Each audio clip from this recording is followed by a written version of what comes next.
Oh, crikey. Hello. Didn't realise I was actually live. Hello, Steve and Eric and Rick van der Mark. Right, better get my game face on. Yep, something like that. Just let me adjust a few more things here, make sure I'm up and running, see if the microscope camera is spinning good. Yep. Okay, that's good. So we go back to desktop view. Alrighty, we're live. Put the keyboard down on the ground, because now we should be good. Alright. Hey, Stephen Burridge is here too, and Gustavo. Let's see. Notifications are working. Shock horror. Yeah, a bit quicker than I thought they would. Let's see. Before I forget, first thing I need to say is to whoever it was that must have been listening to me complaining about my pentalobes that I got from Weha, which were these weak little annoying chaps. Today I get in the mail a package from Digikey, and someone has sent me some ones with the Pico Touch, much nicer assembly. The shafts are still a little narrow on the end there for my sort of finger preferences, but definitely overall this is far more what I would expect for the price, and hilariously these are only around about $11 or $12 each. Anyway, they sent me 4 of them, so I've got 2 spare, which I will somehow work out how to give away to anyone else here in Australia. So if you need a pentalobe size 4, which is the one we use for opening MacBooks, I've got 2 here for giveaway. It'll only be in Australia because international postage is stupid expensive. Just wouldn't make sense. Video a little laggy. Define laggy. I'm only running at 30%. So, Hey, Penov. Stockholm's Oscars here. Maybe you mean the frame rate's a bit laggy. That can be understandable. What else have I got to do? There's something. I need to adjust the camera. Sorry, autofocus is on, I know. Okay, auto off, update. It's fine here. Hey, Travis and Rico. And I'm pretty sure I said UBs here. Alright. Okay, so we're gonna start out. We've just had this MacBook dropped off. Where are you? Where are you, MacBook? Here we go. A1466, which of course you all know is one of my favorites. This one's got a bit of a history behind it. It's been water damaged in the past, back in 2017 or something like that. Supposedly went to an Apple store, I think, to get fixed, or some Apple person to get fixed, and they got it to working or something, and then it is now started to misbehave. Supposedly it looks like interlacing on the screen. The colors are all a bit funny, but I'm thinking it might actually be a physical defect, because on the edge of this here there's a bit of a crimp, and that is where the cable goes in for the screen. So I have a feeling we've got a dud screen, but let's open it up, have a look anyway. Hey Wyatt, do you have a scope on your shelf? If so, did you drill through? I'm not sure what you mean. I don't have a scope on my shelf, no. Oh, you mean the microscope, as opposed to an oscilloscope. Yeah, I have actually bolted the top half assembly of the AM scope to a wooden board on the top here. Oh, we've got a synchronization issue. Okay, hang on there. Okay, we'll do the sync change. Okay, so that's bad sync. So stop streaming. Alright, here we go. Let's see if we're back. You watch, everyone's going to disappear.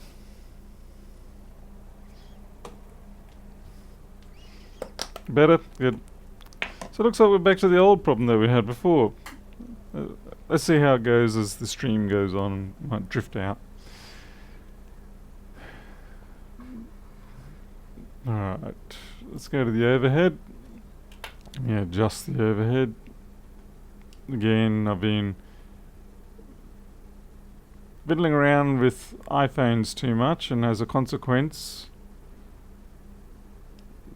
the desktop view doesn't always match. Yeah, let's get this thing open.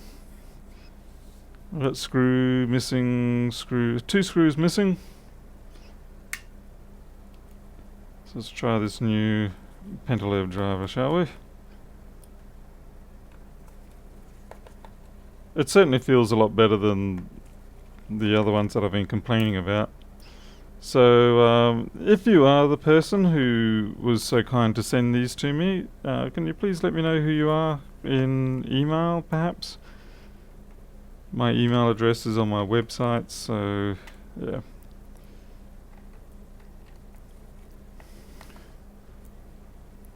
I was not expecting it. I got the parcel today and I was like, hey, I haven't ordered anything from Digikey in a while, what's this?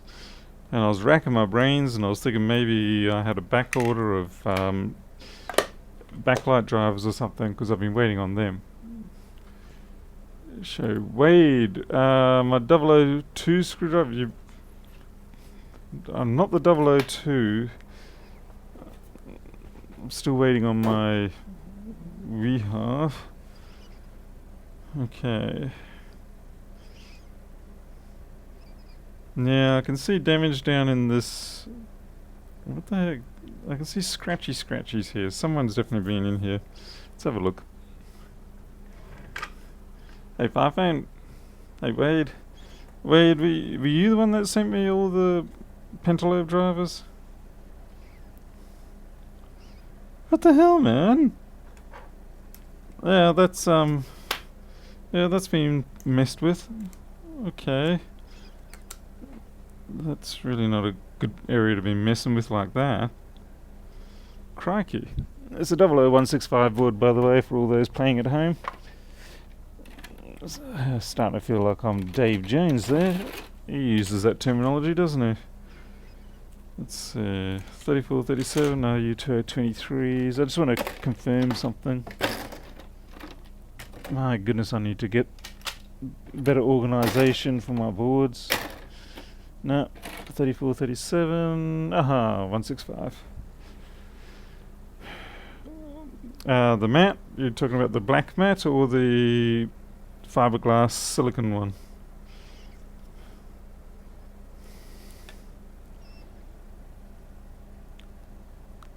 Yeah, I don't know what they've been. There must have been corrosion there or something. And they've just been scratching around. They've completely, utterly butchered that cap there, so that's gonna have. There's obviously been liquid damage there.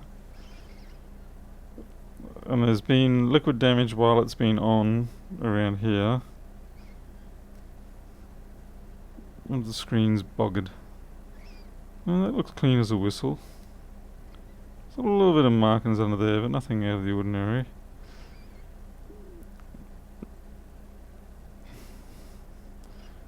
It looks like someone's been scratching around. I'll have to clean up that if nothing else.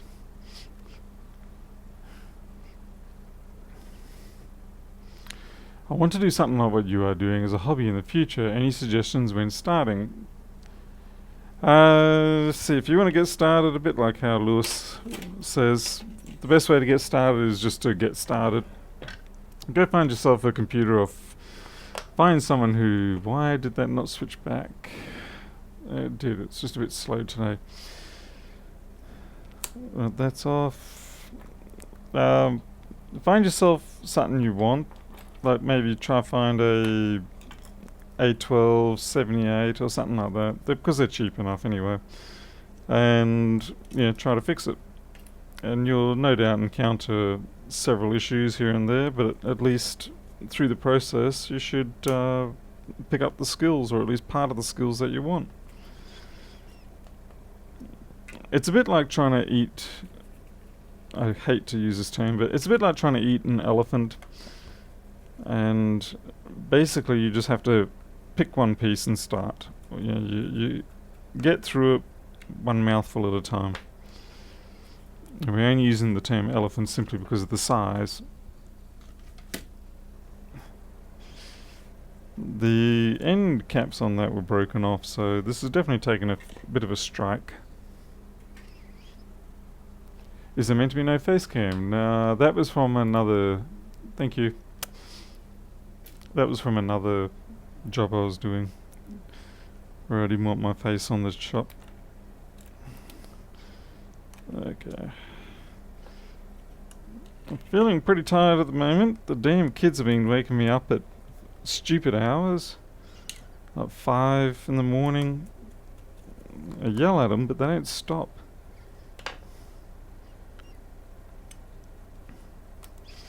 Now Milo will come in about... He's usually the first one to wake up. And you just hear this wow, wow, wow. And you're like, shut up, Milo, shut up, I'm trying to sleep. And unfortunately, it's almost like he doesn't understand English. And he just keeps going. He might go out of the room for 5 minutes, come back, try again, see if you're awake yet. Yeah, I've tried a few different methods of consoling his concerns. See, they want to go outside to the greater area. They already have access to the courtyard, which is probably 15.7, probably a good 50 to 70 square meters of area, so it's not a small zone, but because they have access to it all the time, it kind of loses the appeal. It's not exciting enough, because it's like, well, we get access to it all the time, so what do we care? I should take out the drive rather. Once again, I don't have sufficient lighting in this room, so I'm suffering. I know I repeat it many times. So once Milo gets started, then Loki usually quickly wakes up. Loki is the twin brother, same brood. And then they will probably have a wrestling match, racing back and forth through the house, running under the bed, banging into everything under there and knocking their heads on everything to the point where you wonder they're going to knock their brains out. And then they'll get back to yowling again, So then, usually around about 6, I've got no choice. I've just got to get up and put everything on. And what I've been trying to do is force them to wait for me to get my cup of coffee first. Okay, what am I missing here? This is reluctant to come out, and there's no compelling... oh, damn it, that was naughty. I could have done damage there. I was trying to pull it up. Unfortunately, this is just a carrier, and then the SIM is in there. It's up.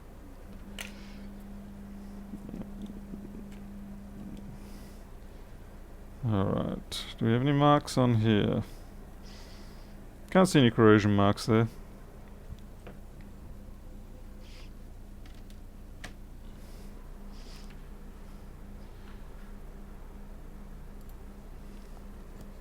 Let's see. Fix-It Pro. Perhaps look out for Macs that haven't been tampered with too badly. At least give you a chance to repair. Yeah, that is one of the downsides of going with things like a Mac, is that the likelihood of it being tampered with prior is extremely high. Mostly because for a lot of people the whole MacBook repair industry seems like a bit of a gold mine, a very untapped gold mine, but in reality it's got a lot of people in it. Hey Igor. Hey Warren. Let's see, 1466, the one I have. I need to change the trackpad and keyboard. Water damage, no water ingress sticker activated, but keyboard and touchpad are dead. Water is dripping from the battery, but no red markers. Yep, that happens. Hey Gazman. I do often like to tell a story about my 1502, which was drenched in red wine, a good solid glass, full glass of red wine, and it sat for probably about a year and a half, I think, before it got to me. and not a single one of the red markers or water markers was triggered, but there was wine goo all around. So most definitely was liquid damage, but if you went by the liquid markers, then you would say, oh no, it's all good. Kind of amusing that you could, pardon me, you could take that into Apple and they'd go, oh yeah, that's fine, liquid damage markers aren't triggered, it's all good, bro. Okay, so our backlight lines have been blown there, they've been corroded out.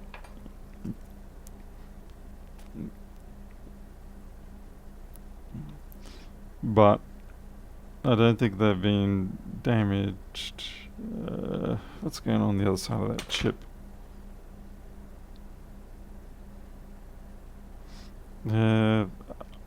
It's like they've washed it or scrubbed it. You can see all the faint lines here, so it looks like it's been scrubbed. I should ask them how much they paid to have this supposedly fixed, because it would seem all they've done is just, yeah, around here too, you see there's scratch marks down there. They've been scratching away at whatever was corroded. Yeah, that's not my doing. What is that? Is that a mux chip, I think?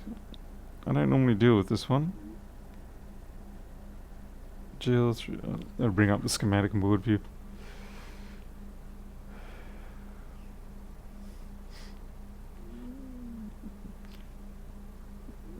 Oh, Igor, have a good weekend or whatever you're going to be doing. Oops.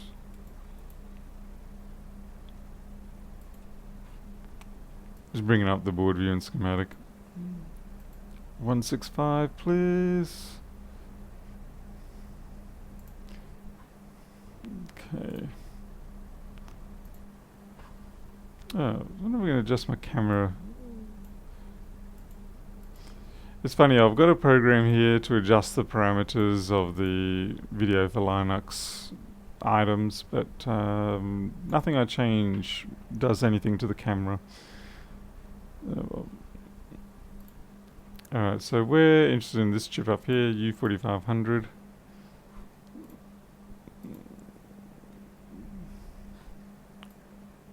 Okay, you're just the SD card controller, right. Nothing too critical. It will need cleaning up, but nothing too bad.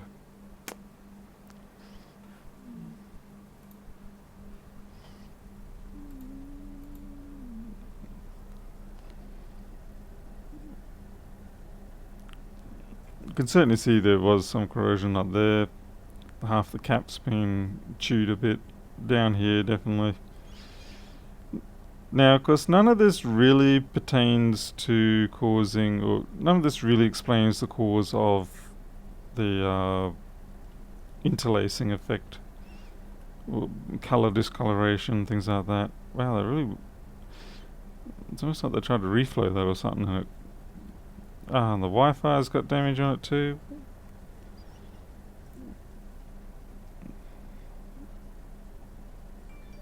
Oh, what's going on there? Someone just messaged me.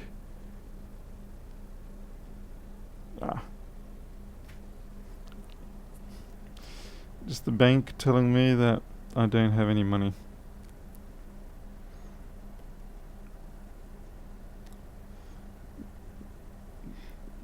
And the battery connect. This is definitely going to need an ultrasonic clean to actually clean it properly, as opposed to whatever they've done here. I was kind of hoping maybe there'd be some damage with the individual color lines, but it doesn't. That's not how it works on these. So I'm still leaning towards it being a screen fault. Just check and see if any pins are flaky. They're all good.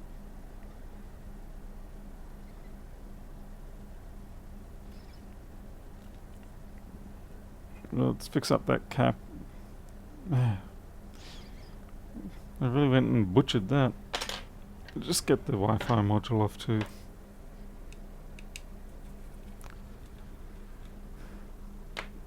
Hey, Paul Gallen. Azhark. I think I know Azhark. Can the corrosion bridge solder lines and tracks?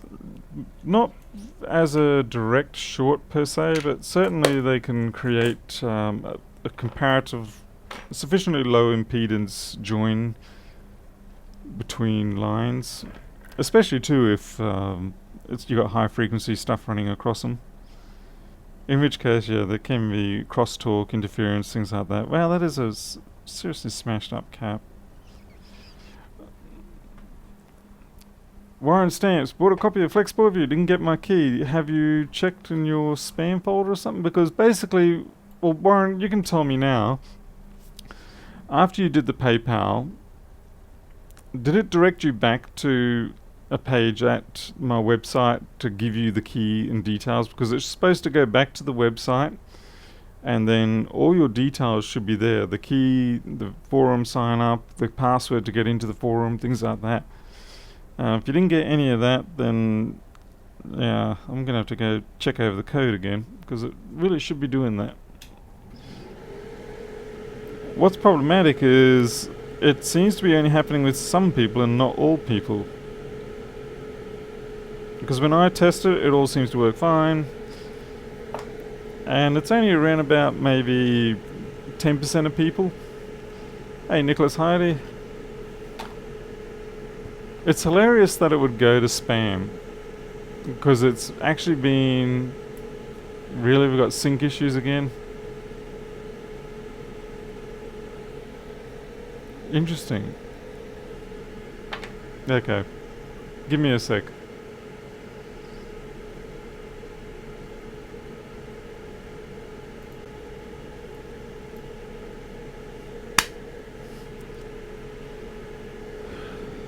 Looks like we got the old bug back.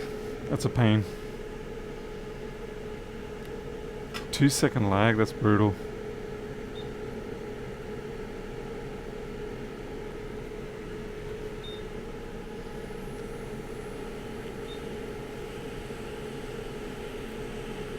They're lucky that they didn't short this.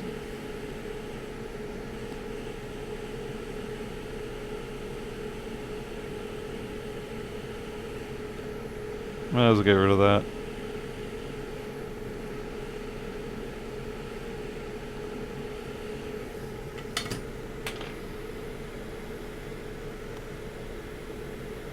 Okay, well, I'm going to have to see what I can do about that. Maybe I'll put a pre-warning prior to going in for the purchase to simply state that it should be directing you back. If it doesn't, then yeah, just not sure what's going on, why it's doing that with some people but not everybody.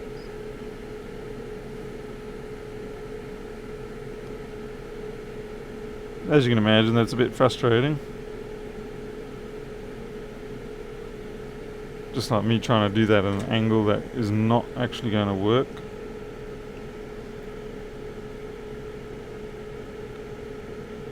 Looks like I'm running out of flux. Someone better send me... Someone in New York better send me flux.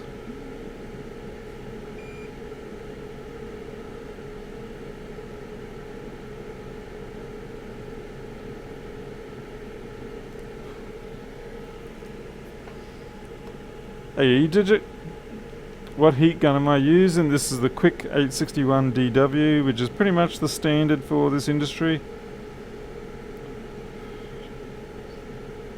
I think we can thank people like Tim Herman. He was one of the first people to get in and try this quick, and he pretty much started spreading the word around. There was a little bit of apprehension at first, but it definitely turned out to be a great hit.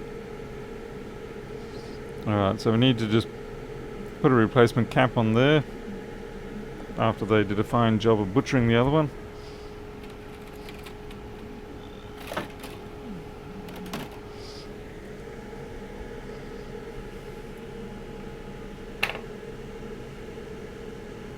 Can't find a left-handed soldering iron anywhere. Yeah, that's I think someone's pulling my leg there.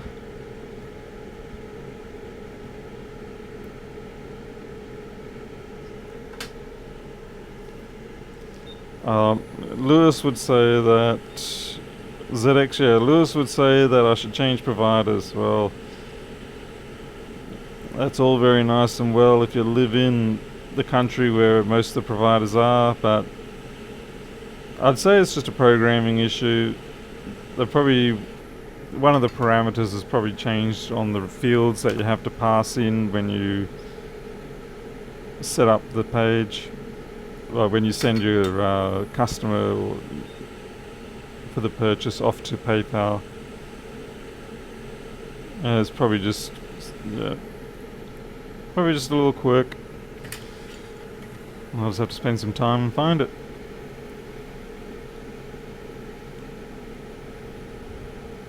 I'm really not loving these, but like I said, it's just, other than some flux and boil, there's no compelling reason.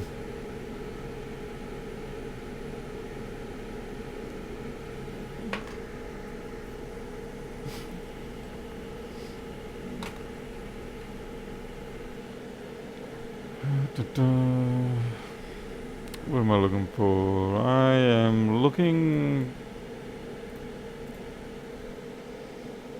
Okay, internal display port.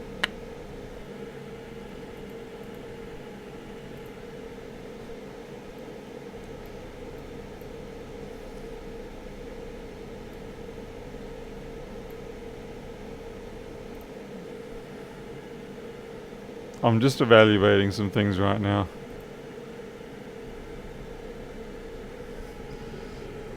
Okay, so these caps here, they're this pair and this pair. They are the ones that the data comes in through for sending out the display data. And they seem to be fine. I might just flux and boil this area up here a little bit, and this as well. It's not related to the display for this here, but this section sort of is. The display port data lines are capacitively coupled.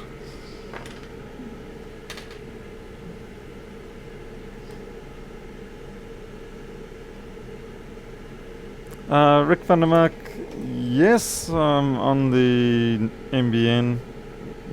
Let's see, we have 140 connection here, and we actually do get 140 performance, which is a damn sight better than most people in Australia, to be honest. And it's kind of amusing considering that we are in a fairly remote region. I would say a lot of the success that I have here with the data speed is primarily due to limited levels of congestion. Congestion or contention, you pick your word and go from there.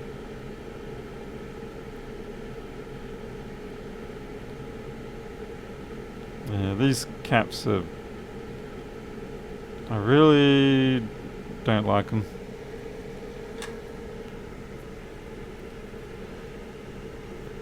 Paul Gallant, no, put that one back. Maybe you just missed it. Do you mean... Yeah, you mean that one.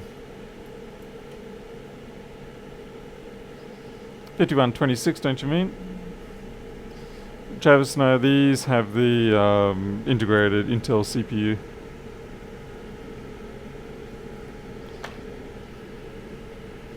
Paul, are you talking about... Damn it. You talking about this cap here? Oh, you mean this one over here. Sorry, my apologies. Nice when people are actually on the ball and accurate. Thank you.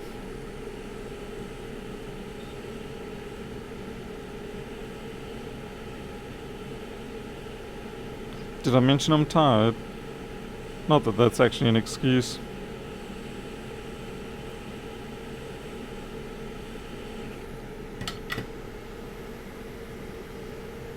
Oh, Rick, that'd be good. I'll certainly appreciate that. I always appreciate all sales of Flex Boardview.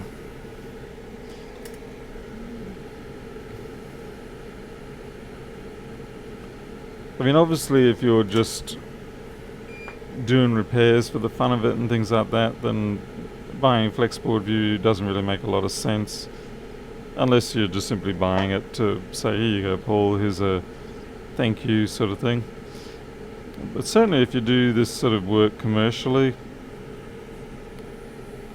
you pretty much only have to use Flex Boardview for one day, and the time it saves would well and truly be worth the license cost. And the best thing is, the license is perpetual. It's not like you got to buy it again next year. It's just, that's it, one job, one license, you're done. Thank you, Dragon. What type of connection do I have? I have fiber to the node here. So we're still running copper over VDSL2. We were supposed to have fiber to the premises, but, well, that dream died when the government got changed. I want to check under here, see if there's any nastiness. Looks okay. There's a bit of flux under there. That concerns me. But other than that, it seems okay. Warren, it was in the junk folder. Okay, I need to find out what it is that triggers Google to put it in the junk folder, because I actually use, it's coming out of a Google account, the email. And so you'd kind of think they would, yeah, I don't know. It'll be interesting. Will it, does it indicate anywhere where it tells you why it didn't like it? I have my doubts, but like, I know the system I used to write, the one that I used to sell, we would leave a description in the message as to what rule it broke or something like that, so at least people then could find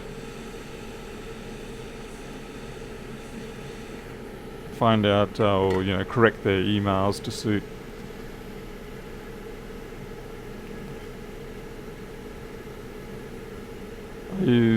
I sue good, and the admin emails from Google go to spam most of the time. Nah.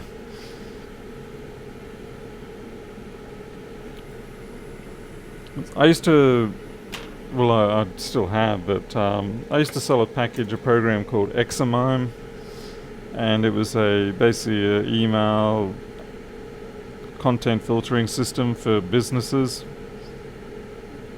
Back when pretty much everybody would always have their own email servers.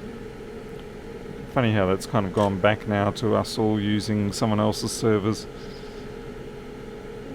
And you'd have access control lists and filters and checks and all that sort of stuff. I was pretty happy with the program.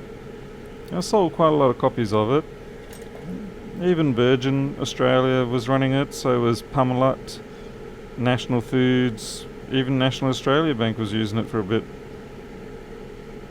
But yeah, times change, infrastructure changes, and and eventually I just sort of closed it down. One of these days I should probably open source it, although its relevance will be fairly low now. Let's see. I find even Yahoo Mail does the spam thing, even though it accepts email from the same location or inbox. It's just nuts, like overzealous spam filtering. I get it, yeah. They prefer to have no spam rather than a false positive or whatever. Yeah. Artesia, no, there's no schematics or Boardviews of Flex Boardview. because it's not my intellectual property. It's kind of like if you buy Microsoft Word, it's not going to come with any documents. I know there are other programs such as for the phones and things like that, which do come with all those data files. The reason they can do that is because they do not live in a country, or they're not hosted in a country that's bound by the legal arm of Apple. Whereas here in Australia, if I so much as even sniff about putting those things up, I'll get a lawsuit from Apple before I can blink.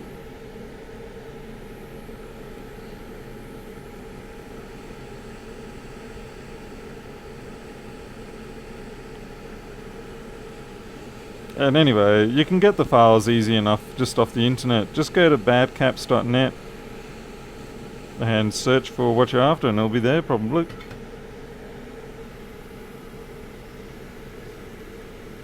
Okay, Jacob, thank you for dropping in. Appreciate that.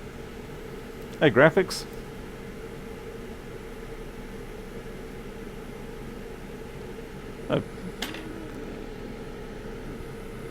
Yeah, I've long since given up doing my own email hosting and things like that. I just let Google do it now. It saves me worrying about it.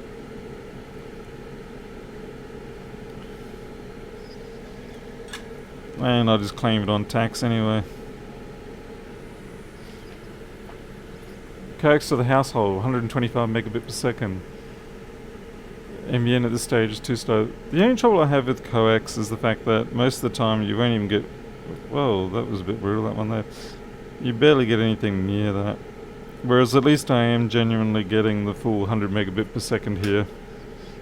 Like if I go download the latest, say, Apple iPhone updates or something like that, I'll get them down at 10, 11 megabyte per second. So, you know, it is using the full 100 megabit capacity of the line. I'm just transferring these parts across. Like I said, I really don't think these are the cause of the problem, but I just want to at least clear them out before I fire it up again.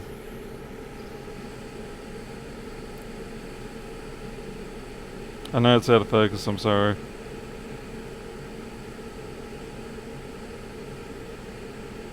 Looks like I've stolen the fuse from here. I wanted that little cap first. Easier for me to put this little cap in while the big one's not there.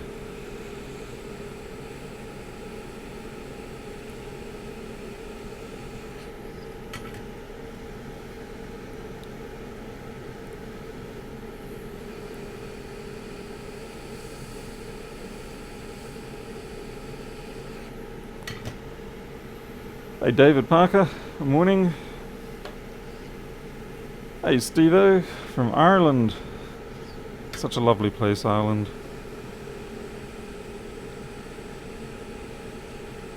I saw a comment the other day about Irish men and women, and it was to the effect of, when you look at how beautiful the Irish women are, is it any wonder the Irishmen are so insane and crazy and fighting, because they're out there to protect their beautiful women, fighting for their beautiful women. I think, what was I watching? I think I was watching Celtic women or something, or Irish women singing. Anyway, weird things that you bump into on the internet. Hello, Jeroen. No, I'm saying that wrong probably. From the Netherlands. Maine. Yes. Lobster land.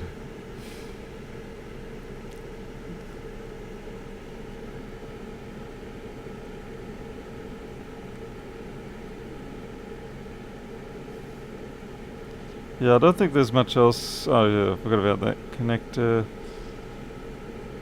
I might just scrub that down with a water alcohol mix. Hey Crazy Joe.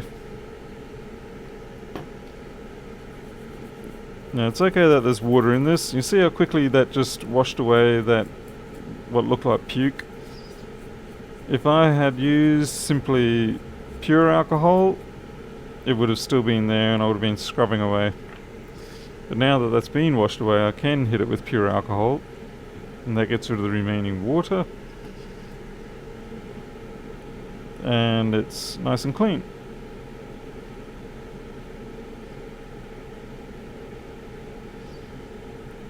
It kind of looked pukey to me.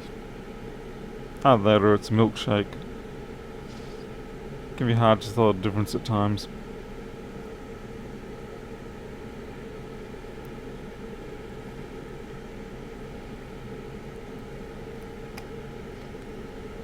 Let's have another look over here. Okay, PCH high side seems okay. Mind you, it wouldn't be booting if that was the case. We could have RAM issues, that's another possibility.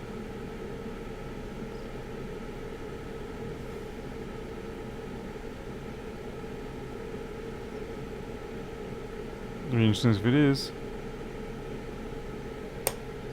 Yeah, we got these wee spots of green corrosion coming up here and there. If I don't get a backlight or I'm not getting a backlight, I'll look at those 2 points. But for now, I think we're okay.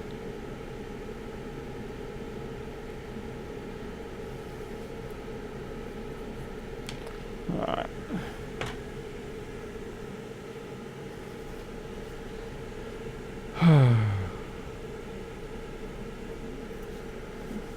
Maybe you're watching Braveheart. No, well, Braveheart. Nope, wasn't watching that. It's been a long time since I've watched Braveheart. I think I watched it in the movies when it first came out. That was a very long time ago. I was with my first fiance at that point. That was a long time ago.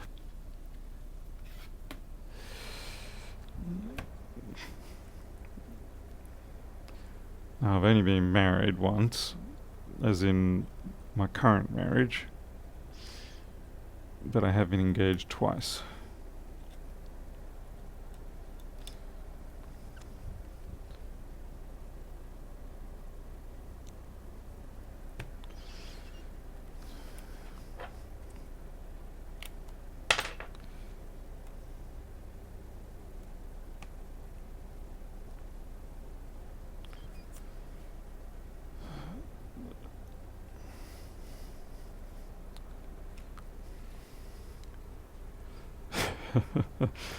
Yeah, Daniel, that's what I was thinking of screaming out, but I thought I'd try and refrain from the cliche response, but thank you for doing it for me.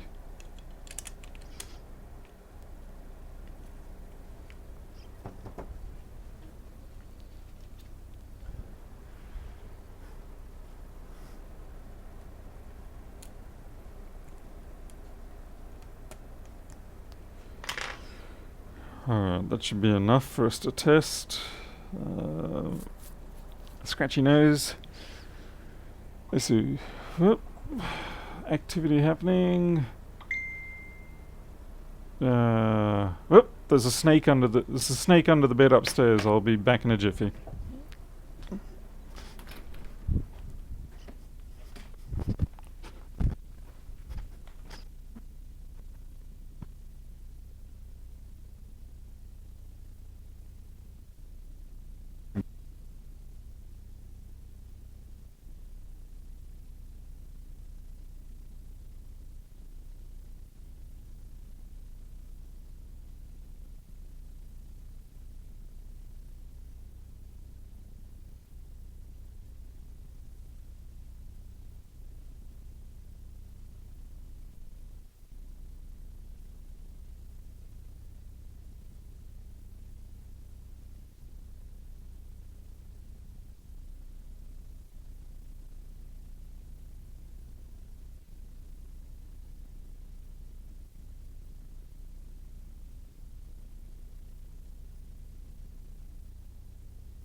I've put it back out.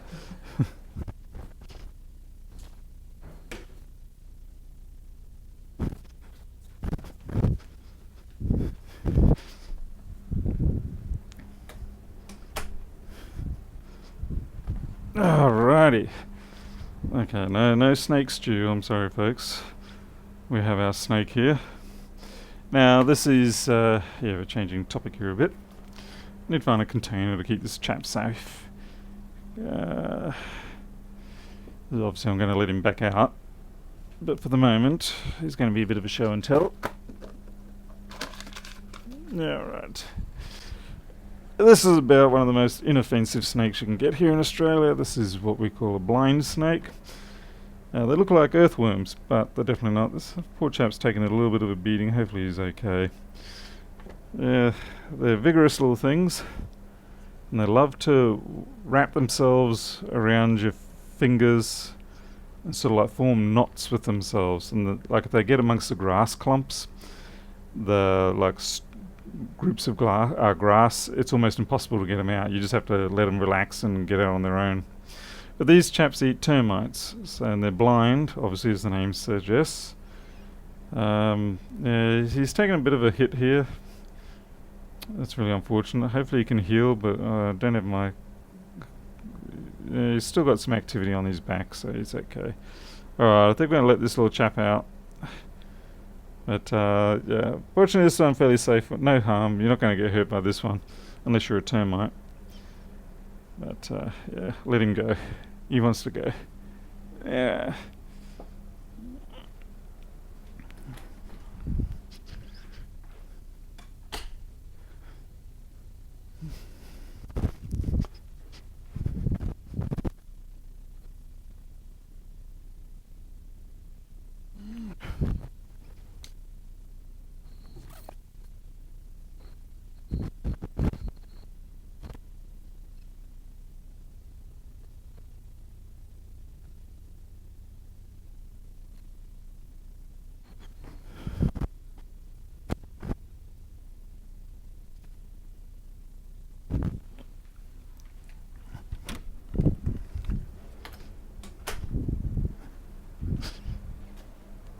Alrighty.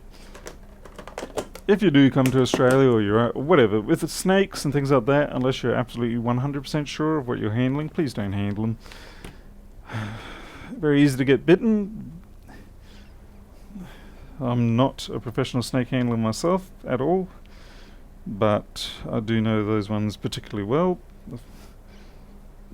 Normally we even prefer not to handle them, but I just simply thought I'd drop that little fellow in for a look and show.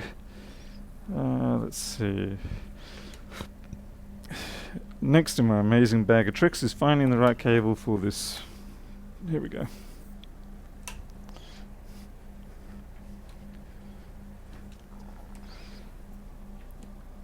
Like I'm on a Facebook group for Australian snakes, or snakes in this area. And the number of times that you see people holding snakes and saying, "What snake is this?" And you're like, "Sweet Bridget, why are you handling a snake that you are not sure of?" It's like, especially in Australia, where it's renowned that a great portion of the snakes are quite venomous, one way or another, to varying degrees. But why would you pick up a snake that you don't know?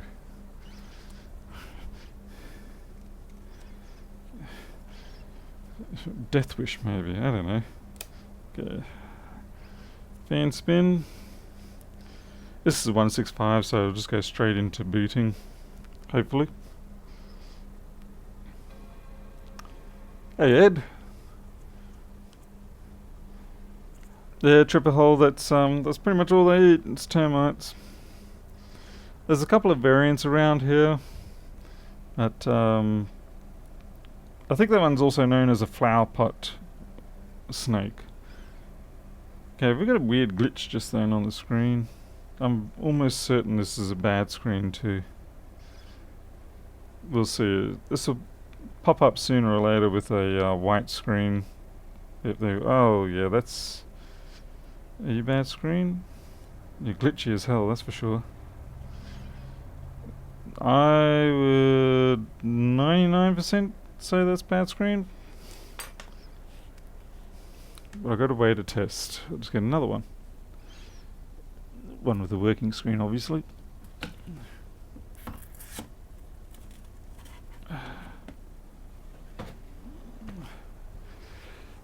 Bad screen or bad cable?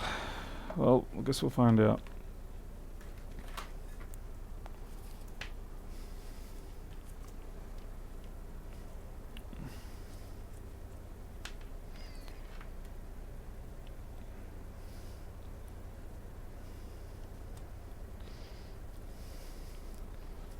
I've got this very handy cable here.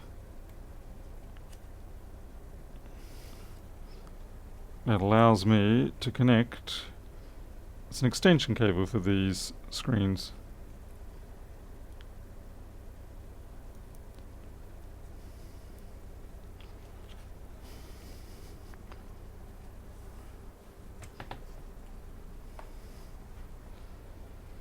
Okay, that's good.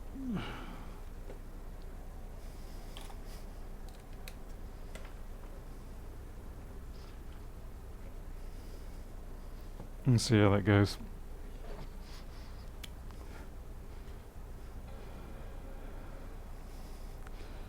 Now, if it's a bad cable, that's going to be a pain because I don't do cable replacements for that particular model.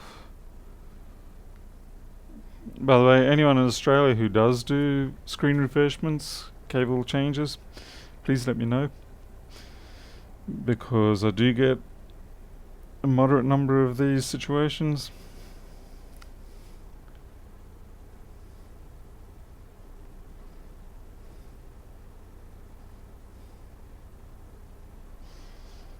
And well, we actually still haven't ruled out whether it's cable or screen in this case. But we do know it's not motherboard, that's all. This will crash because it's a 165 and this MRI software is not set up for it. But it gives us an idea of whether it boots and things like that, if nothing else. Dragon, I'm not sure why it does that. And should it crash by now? Yep, it's crashed. Okay, that's all good.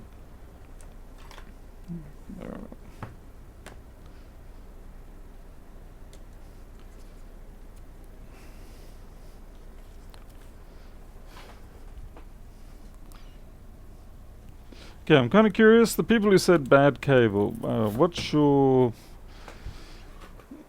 reasoning behind that as opposed to, say, a bad LCD? Now, I'm going to guess the fact that usually with a bad LCD you typically will end up vertical bands rather than horizontal flickering issues. Now, if it's a bad cable, yeah, like I said, I'm probably still going to quote them as screen assembly replacement. Warren, I can't exactly remember where I got that cable from, to be honest. But they are available. So if you look for A1466 screen extension cable, something like that, it should come up. Glitch more when you move it, pointing me to a bad cable. Well, I'll counter with that and say if the LCD panel itself has a crack in it, in one of the fingers or something like that, that also could be induced by moving the cable. I mean, by moving the screen assembly.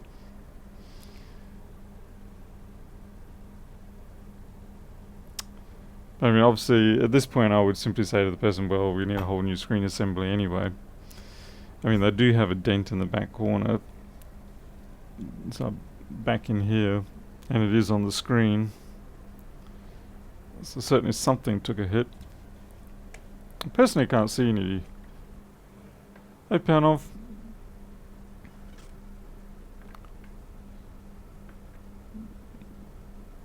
eBay is probably where I got it from now.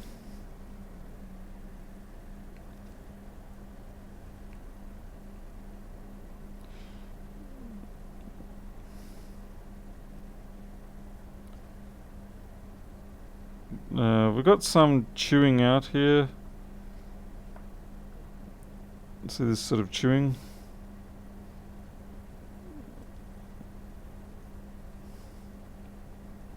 Yeah, hello, we've got some exposed cable there. We might get lucky. I hope it is just exposed, and then we can seal that up. Because that's a pretty expensive... Oh no, it's just reflection, damn it. So much for that hope.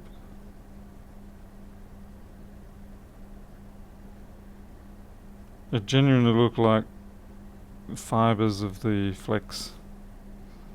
Fibers of the wire. Feel like I'm dissecting some kind of alien.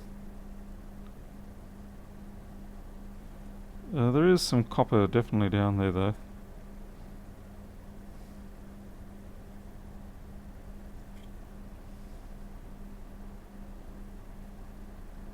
Because it'd be easier for me to splice in and fix.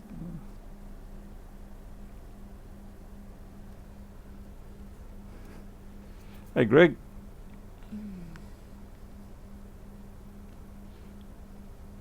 Can you describe the whole process of powering a MacBook from first to end in a video?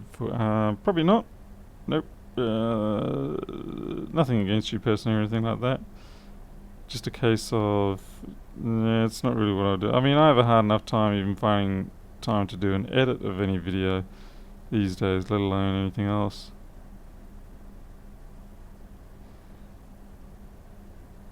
So yeah, that's being chewed. Would it be enough? That's the question. And I guess it depends, where was it rubbing against? And maybe if it was rubbing against something that was grounding it. But I have my sincerest of doubts it would be that simple. But I guess we can try.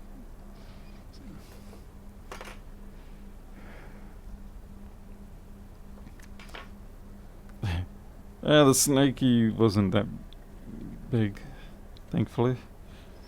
At night time around here, we generally get, certainly those ones that you just saw. See, I wouldn't really be blaming that. That's not really rubbing against anything in that position.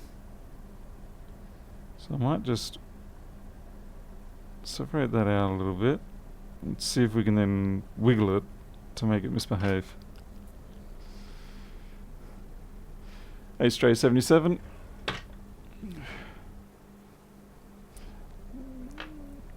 Yeah, I'll have a look and see what we can do.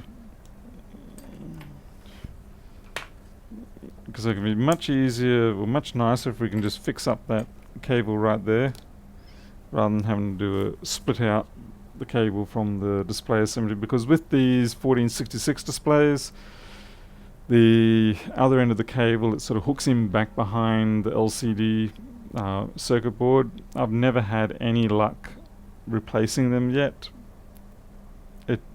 Maybe there's a technique to it, I don't know. But I've not been very successful with it to date.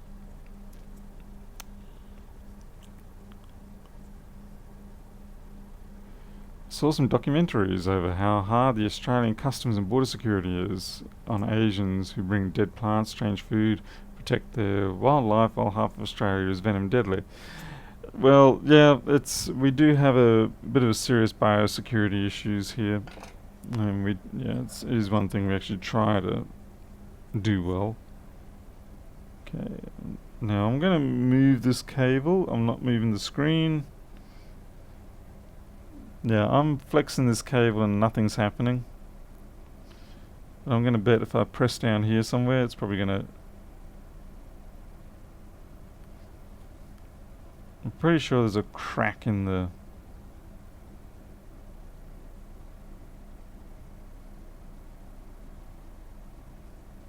It's almost got a solarized look now.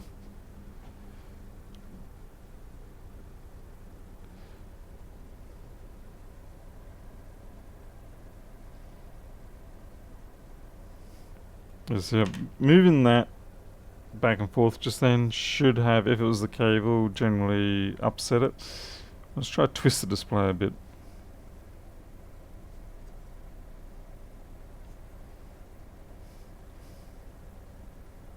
No, even that's not doing it now. Great! It's just going to misbehave. Oh, there we go.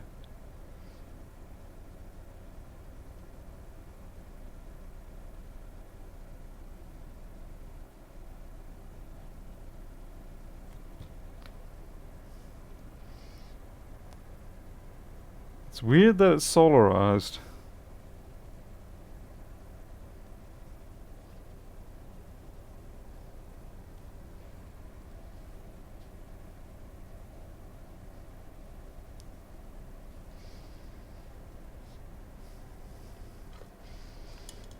Crap.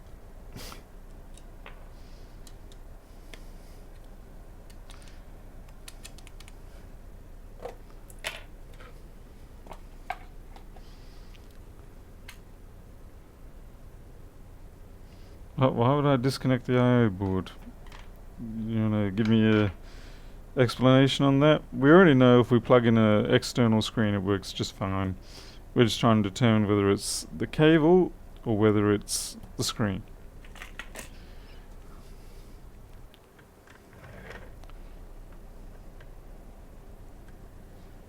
Oh, hello. I wonder. Nah, couldn't be that simple. Couldn't be. Let's try that again.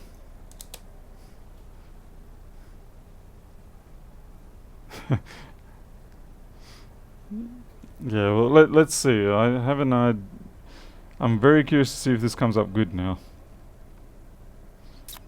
If it does, I'll be very happy.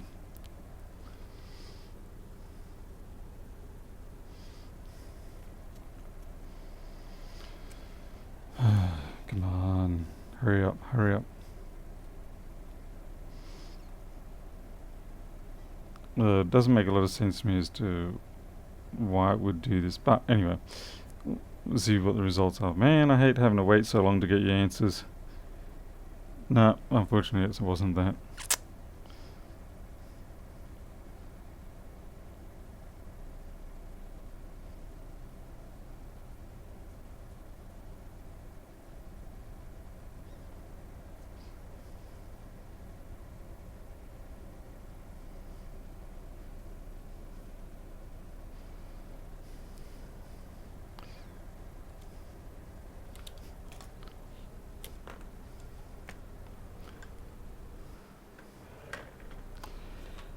What I was thinking is maybe see how the this protective plastic here, see how it's sort of fractured off a bit. I was thinking maybe it was shorting against the pins, but unfortunately it wasn't that.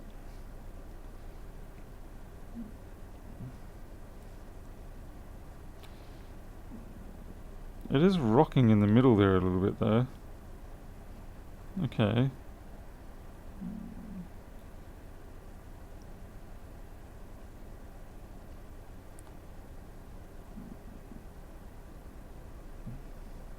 Okay, there's actually some junk down there.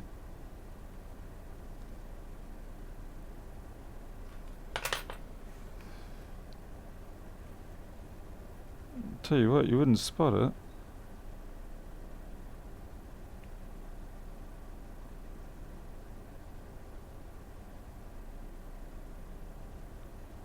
Okay, yeah. I don't know if you guys can see it, but the tips of these pins have been gouged, and that in itself's not a problem, other than the fact that if you do wonder why. It's a little hard to see.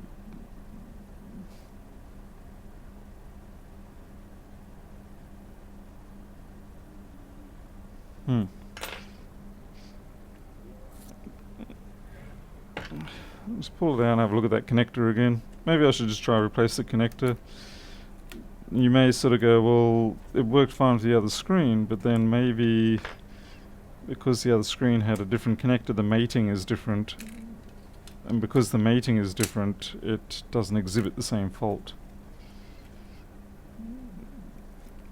It's comparatively easy for me to change the connector on this anyway.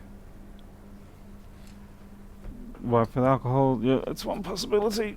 I just want to try and get a in-depth look. Like I said, it's just sort of rocking back and forth in the middle there a bit too much.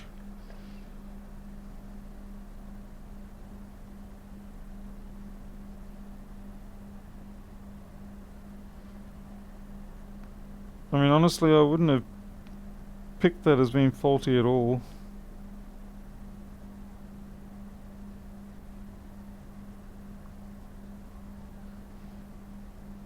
There's a bit of flux junk in there, but nothing substantial.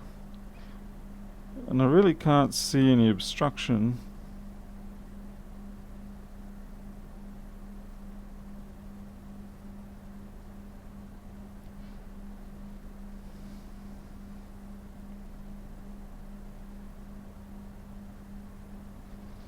But it definitely rocks back and forth a little bit.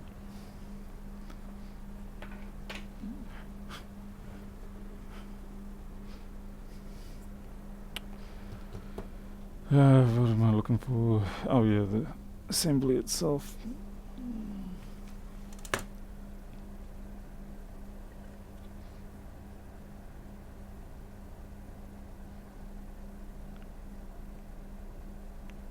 Also, some of the pins are a bit depressed. Get some alcohol. Alcohol always fixes up that. On a serious matter, no, it does not fix anything. Alcohol does not fix depression. It just tends to enhance whatever mood you're in.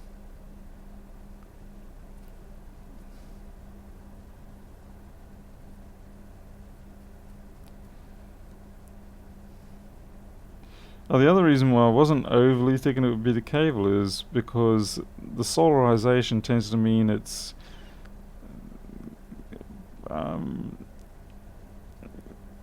getting the data, but when it tries to send it to the various channels, it's getting it wrong.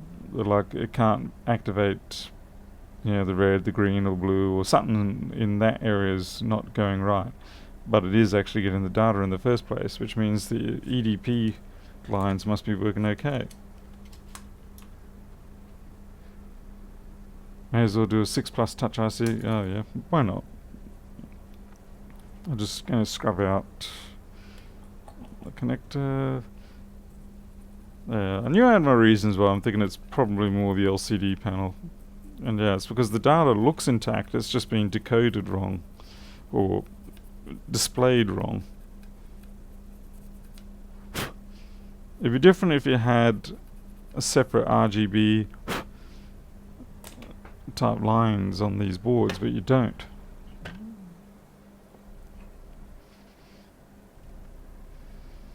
Like with the analog display connectors on PCs, the VGA one, it's not uncommon to bend one of the pins and you get a similar sort of effect.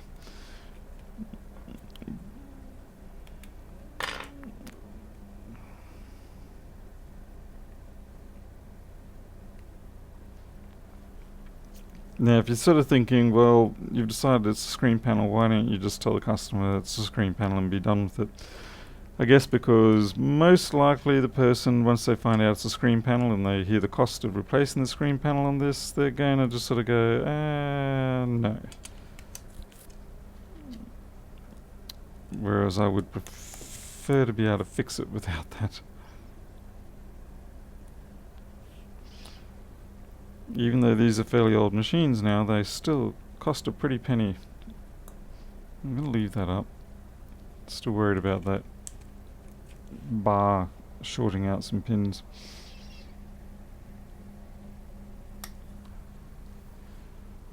Notice the bulge on your male connector edge? I did not. I'll have to have a look after this. Ah, from Syria. Oh god, you guys are in a bit of a rough time at the moment. flex inside the screen was damaged. I would. My guess is that the actual LCD PC board to the actual LCD glass panel has a crack through somewhere in there.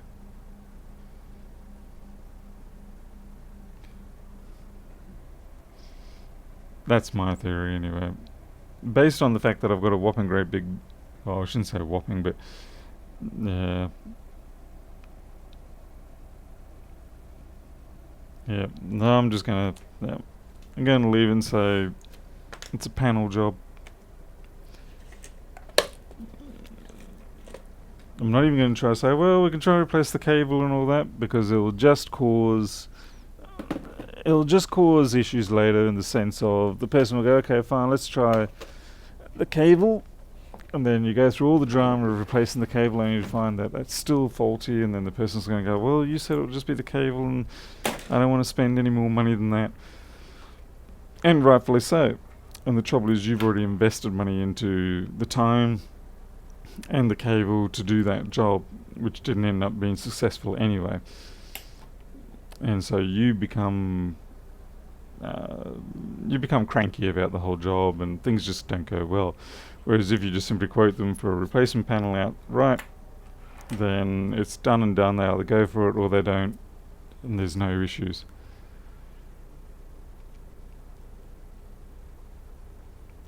Go Vogon. I see Stan RA's here too. Enrico Deos.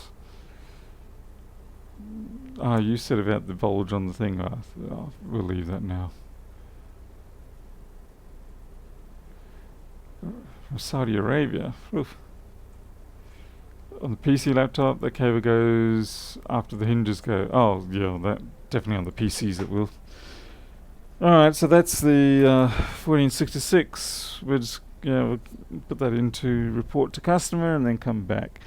Now, what else do I have? I've got a 1502 that needs to be looked at. 1502 is almost another favourite of mine, not quite. Now, this one supposedly has no activity after a battery was changed. I'm gonna guess that what happened is a metal implement was used for the battery removal process. That's my guess.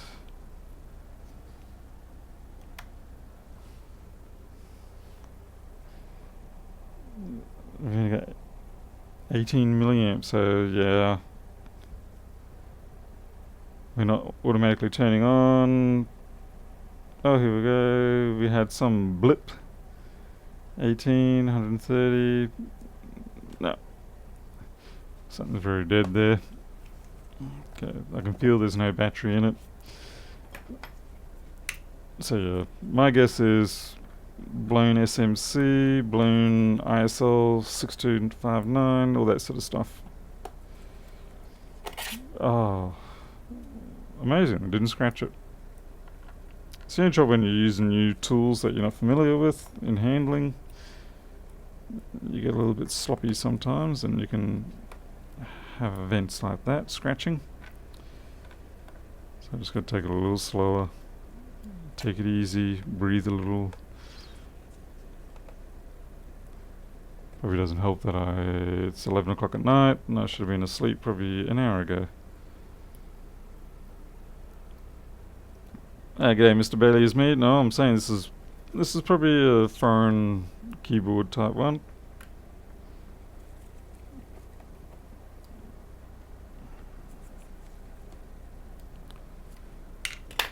Okay, and for the reveal.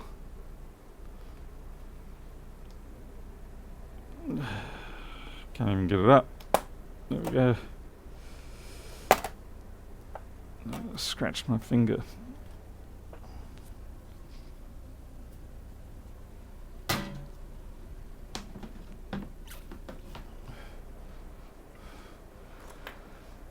Bum, bum, bum. Oh, I really did scratch my finger. Let's get this drive out. Another Samsung controller. Not good. Graphics, thank you very much for the Canadian 10. Appreciate that. Maybe some good kitty cat food.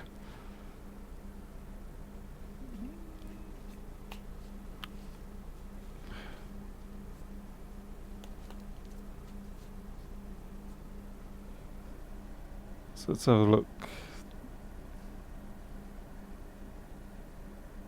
There's some pitting going along here. You see this here? Oh no, it's junk. Okay.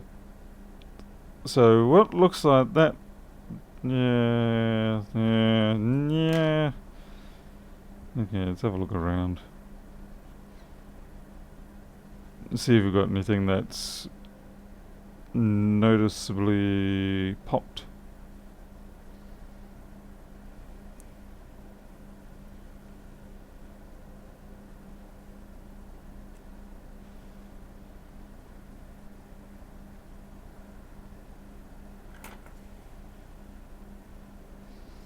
I hate the fans on these things with a passion.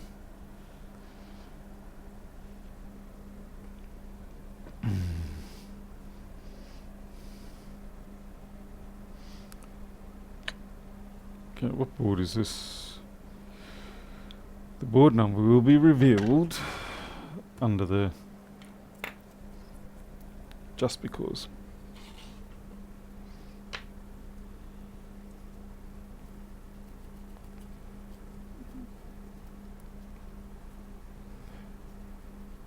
Hey Gazman44, Annex, are you planning to visit Lewis in the near future?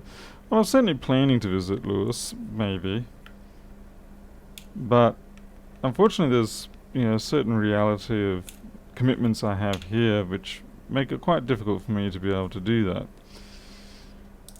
I mean, sure, maybe 20 years ago I would have just, Lewis could have rang me up and said, "Hey Paul, don't you come over to New York?" And I'd be like, "Yeah, sure thing, I'll see you in a couple of days." But now it's quite a bit harder to do than that, sadly. But that is what happens. Commitments come up as you get older, usually. What do we got? 3476. Jolly good.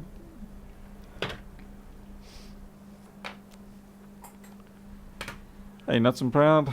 Oh wait, I already said hello to you. Ah, Mr. Legault. 3476. I just need to bring that up. 3476.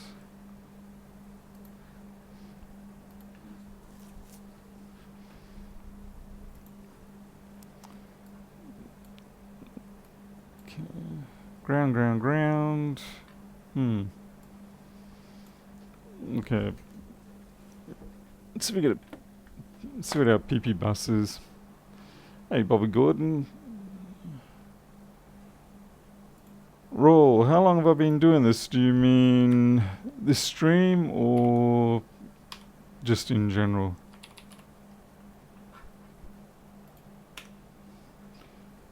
Let's see, what have we got?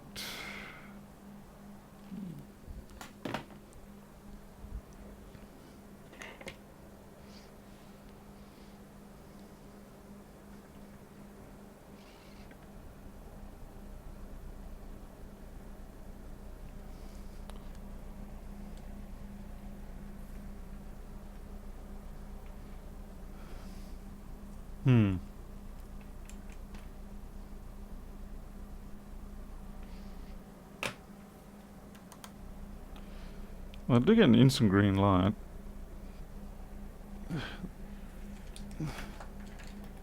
See what voltage is.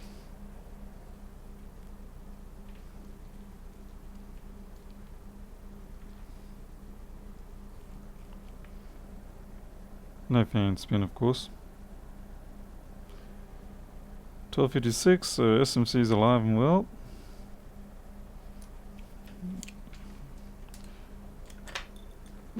Okay.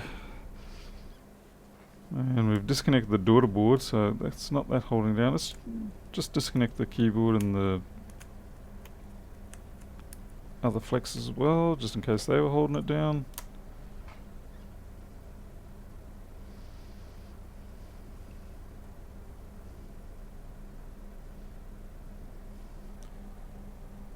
No.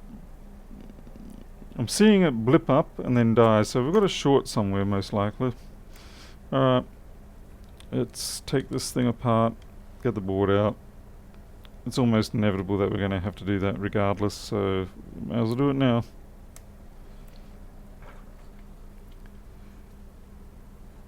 It'd be really nice to get to New York for the new store opening and stuff like that, but like I said, unless a miracle occurs, it's not something that's going to happen. I would love to have been there. Yeah, just for the fun of it. It'd be nice for a change in the last 20 years to do something like that. But just in the last week or so, it was made very clear to me that there are certainly things that go on around here which I need to be here for. Specifically, Loki, one of my delightful cats, has found himself a new way of getting out of the enclosure. And it was not an easy fix type thing, as in you couldn't just simply go, oh, well, yeah, let's just lock him in the house or something like that. Yeah, you just can't do that with the situation that we're in at the moment. And if I was over in New York and it was just simply my wife here trying to deal with that, it would be, you know, a near impossible situation, to the point where he probably would basically have gotten out yet again, and we may not have found him again, and that would be a real heart crusher. And add insult to the injury, yeah, it's like you're powerless to do anything because you're 20,000 kilometers away, or 15,000, or however far away it is. Now, I know you shouldn't live your life strictly on those fears, but unfortunately in the current situation that we're in with the house and things like that, it's more than just a possible fear, it's very much a reality of what can happen. And so until I get to the point where I'm comfortable with the housing situation, I don't think I'm going anywhere in a hurry. Certainly not like that.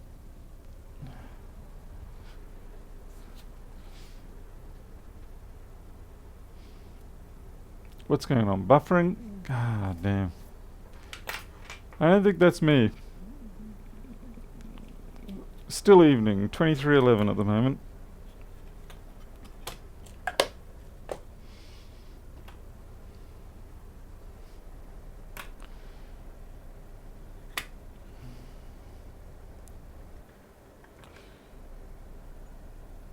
Okay, holy far out.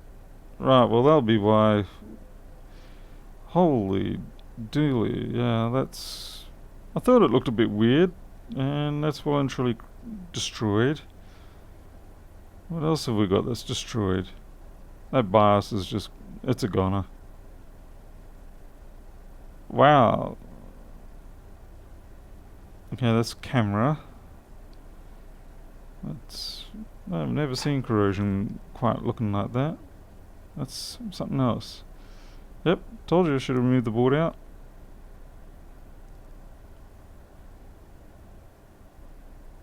Wouldn't be surprised if that's the shorted cap. We'll get back to that in a bit.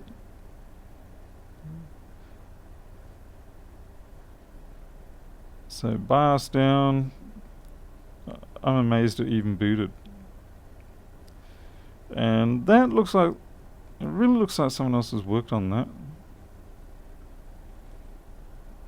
See these scratch marks here? There.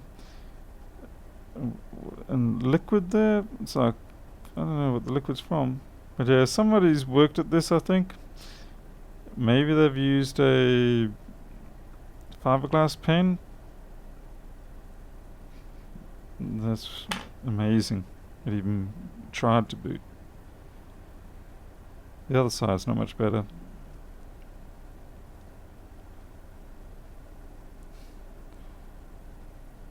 Oh, something else got there too.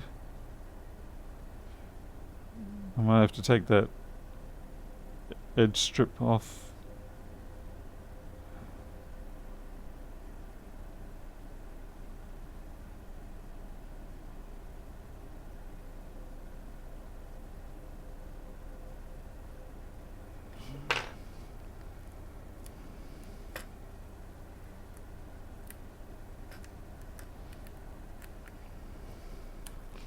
I really want to see what's underneath.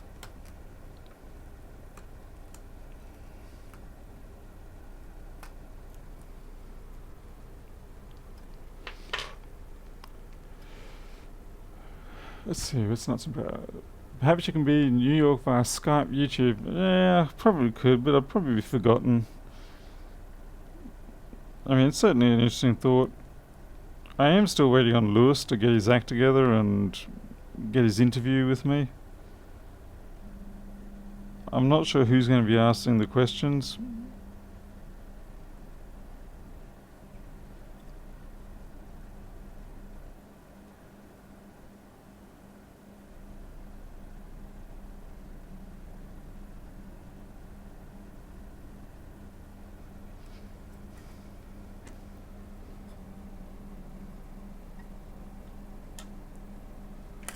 Okay.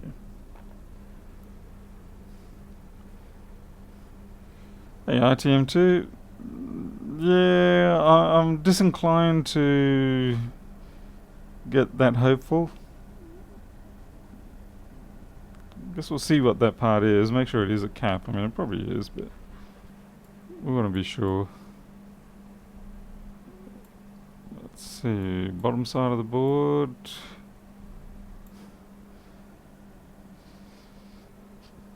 I should turn it the way up it is in the board view because I'm too lazy to press the buttons.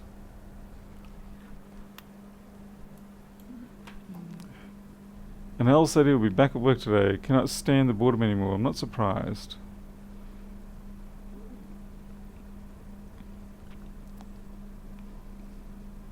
Oh, what am I trying to do here? Come on, brain. Ah, that's right.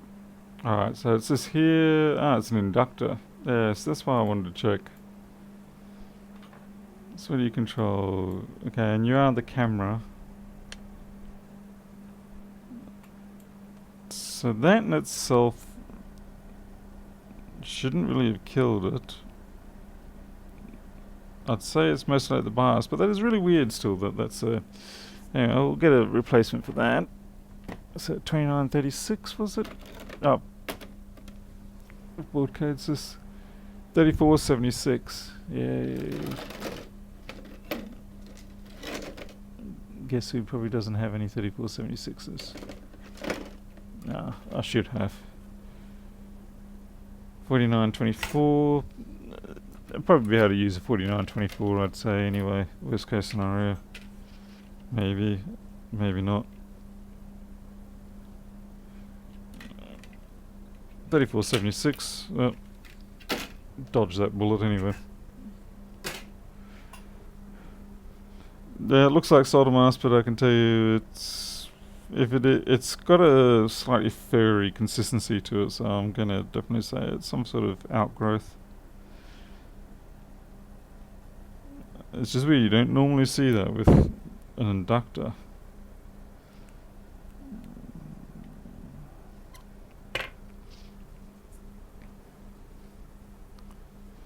G'day Lethal Vent.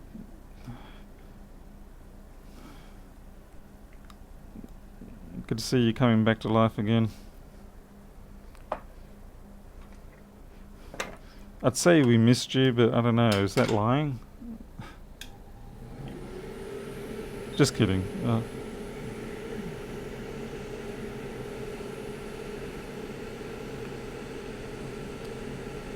I hope they don't cook this chip.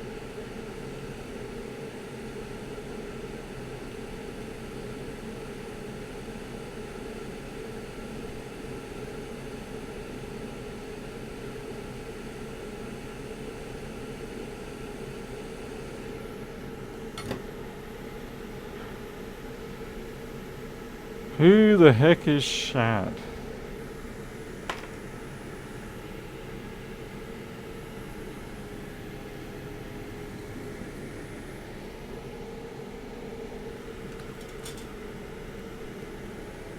The lethal one, I don't have any problem. Yeah, plenty of people talk about my software, but unfortunately the most vocal ones seem to have a hard time saying nice things about it. Though, oddly, I did notice that the vocal New Yorker has changed his tone for some reason. It's weird because I haven't given him any extra money lately. All I can imagine is he's developing a sense of guilty conscience or something. Hey, Jason Collier.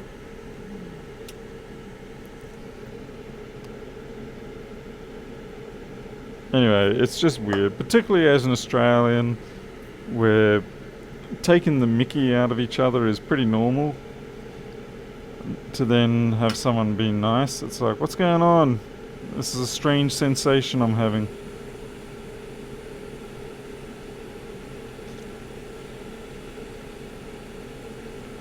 Admittingly, because we are dealing with a commercial product with a lot of people who don't understand the humour or the relationship between myself and Lewis, it probably is advantageous to try and regain some sort of normal discussion about the software.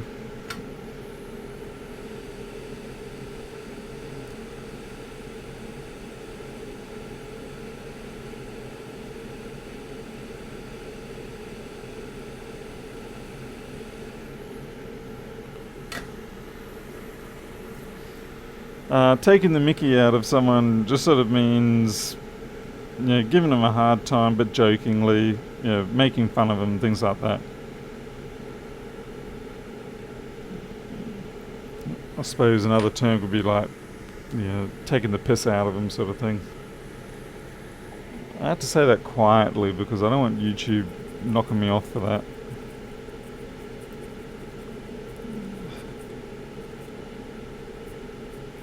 Yeah, I think I should have cleaned up those pads more.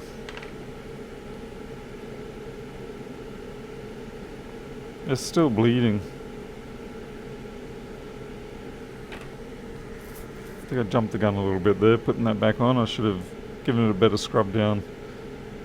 So I'm going to take it back off, scrub the pads a bit better.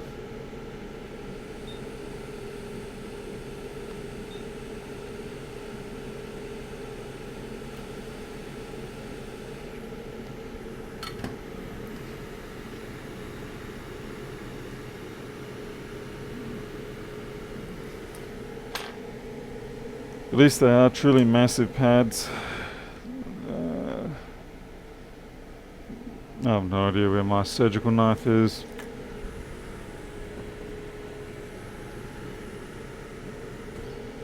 It's a mystery.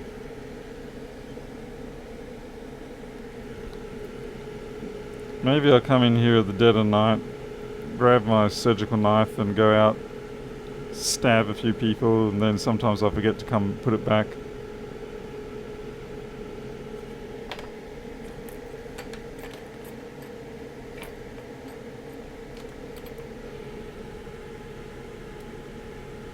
Yeah, busting the ball. I suppose busting the balls is a little bit of a more aggressive version of it, but yeah, same concept. Taking the mickey is a little more friendly.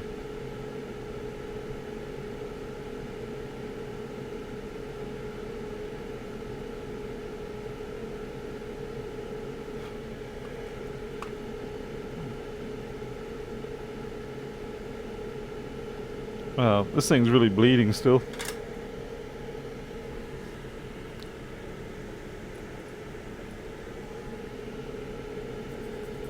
Yeah, it could be the cats trying to steal the cat treats.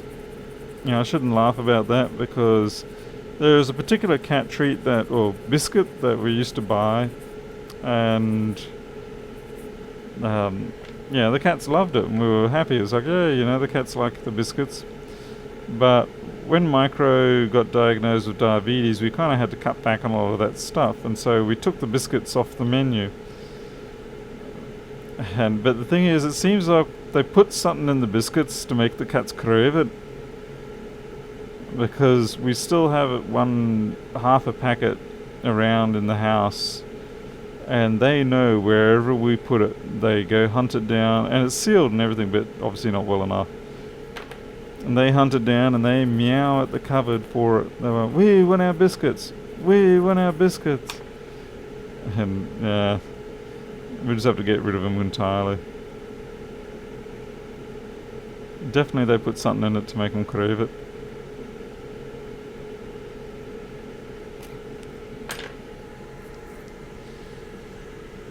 Yeah, it's like crack for kittens.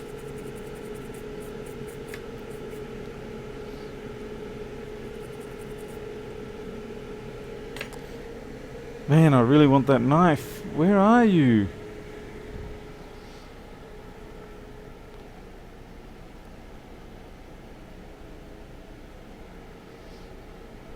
I mean, you all saw me use it the other night when I was cutting up that iPhone.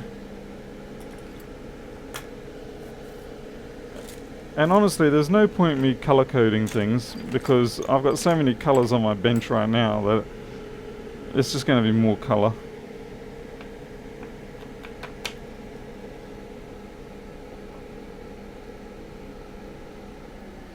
And for all I know, maybe it's fallen on the floor and it's just precariously waiting for me to stand on it. It's probably sitting there going, any minute now, Paul's going to stand on me. Any minute. And it's going to be worse than the worst of Legos or goat heads. If you don't know what a goat head is, it's basically a three-headed prickle, ground-dwelling prickle. And they'll take you down faster than a 50 caliber to the head.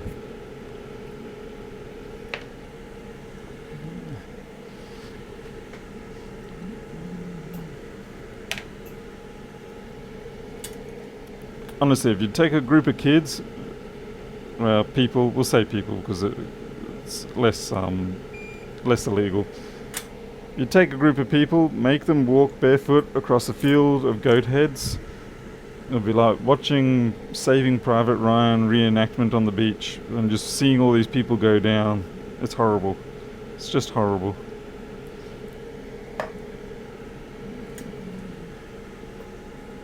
If you look hard for something, you never find it. Well, that's definitely true.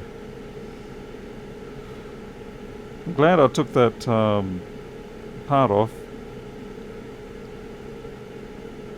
because these pads are a mess.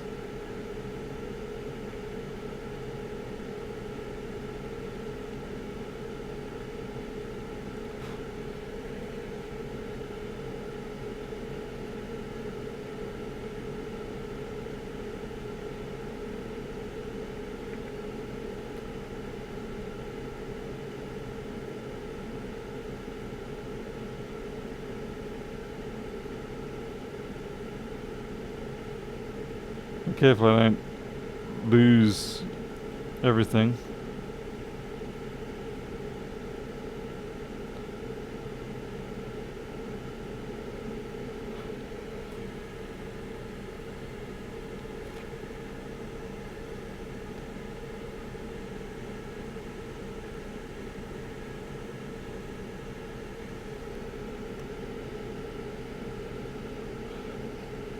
See, the connection between here and there is a little weak in my opinion. See, as I scratch at it, it still bleeds. So I'll run a wire. I'm a little worried about this one, but we might have enough there just through the via. But again, this isn't really why it wouldn't be booting. I'm just simply attacking it because it was the most visually prominent fault. Man, I just...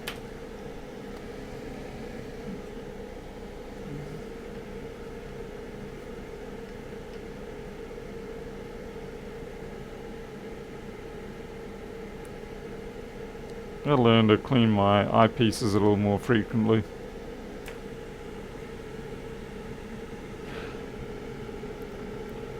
And you always know when you've got one in your thong, because as soon as you step onto concrete or anything hard, you can feel that clack, clack, clack, clack, and you're like, ah, I've taken a hit. Still, better your thongs than your bicycle tires. I mean, as a kid, you pretty much spent most of your weekends fixing up the damn bicycle tires. It was so bad where I lived that I ended up just putting solid rubber tires on.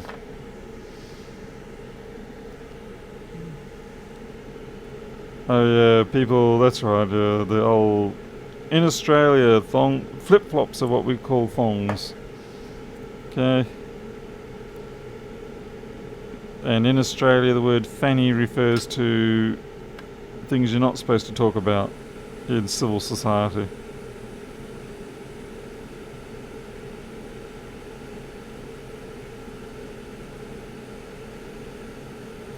Sorry, I should say polite society, not civil society.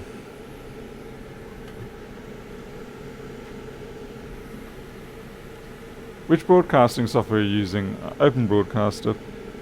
Probably an old version now. I see version 24 is out.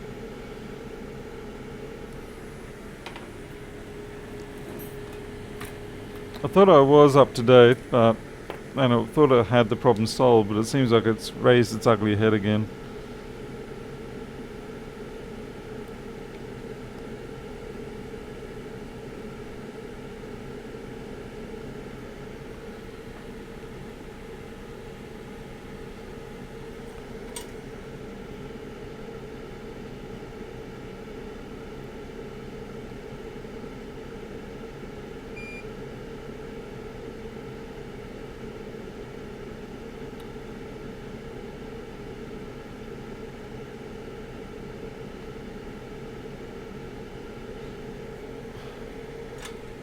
Oh crikey, sorry folk, I didn't realise that that was all in the small screen there.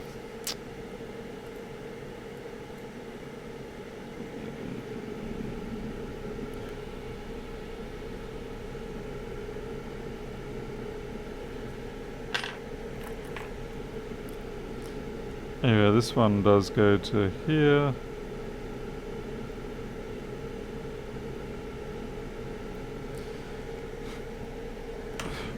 I didn't really have to do it this way, but I'm just doing the full length of the track just in case there's other corrosion that I've missed.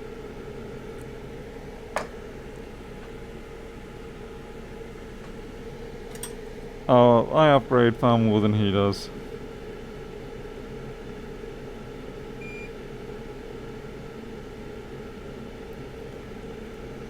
Far more. Yeah, that's actually too much solder. You can see it's risking bridging with the... there's a ground flood near it.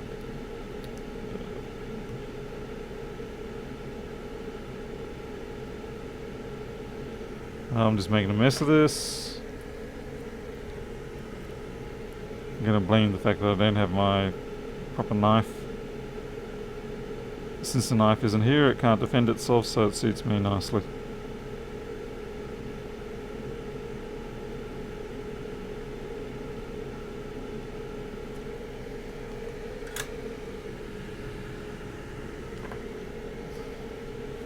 I mean, seriously, now I've got to do just the flexing break-off method. I hate this. I prefer to cut. And I've got to get rid of that bridge.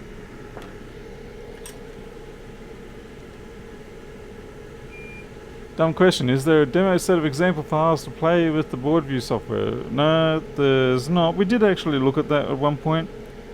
But really, if you just go to Badcaps net or something like that, pick up something like a 34, 37, or, well, pretty much anything. There's absolutely no shortage of available files out there already. See, the trouble is the whole distribution legality situation. Particularly if you want to have a board that's going to demonstrate various aspects, then it needs to be a comparatively complex board. And all the boards I've got from my own development work aren't anywhere near that fancy.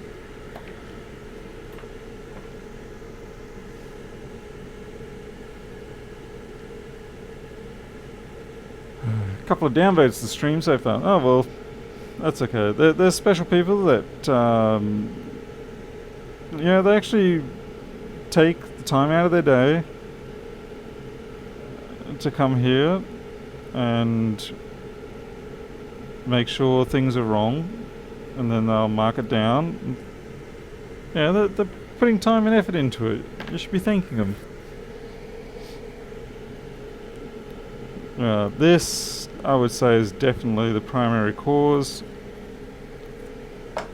As for why it happened only after the battery was changed, I think it was one of those things where it's probably a coincidence more than anything else. I don't know why I'm using the soldering iron. It's just a whole lot just has to be redone.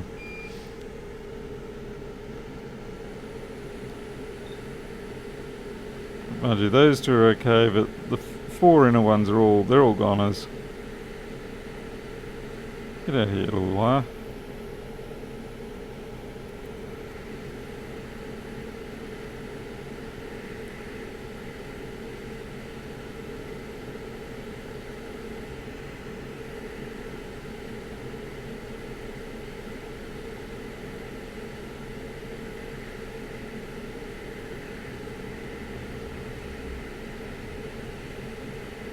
Oh, that's really bad.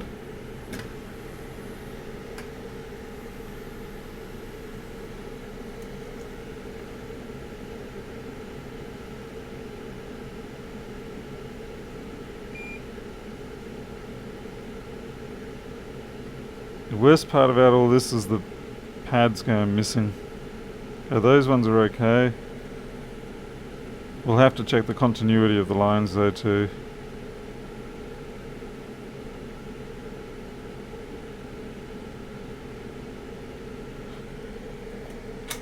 Okay, as much as I hate to use this, yeah, so this here, this is a fiberglass pencil, and this is a 3mm one. Okay, you get an idea of why you can't really use them on these circuits. I mean, look at the size of that. There's no way you can, might be able to just scratch on the side there a little bit, but overall it's pretty much impossible to use them. Now if you could get a 1mm one, that would probably work.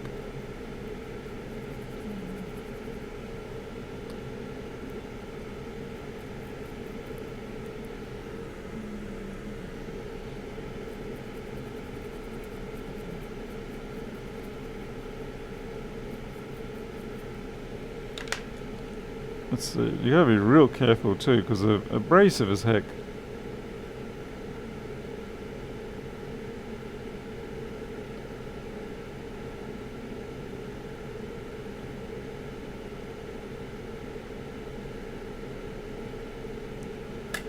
Yeah. I think I'm gonna stick with my knife technique.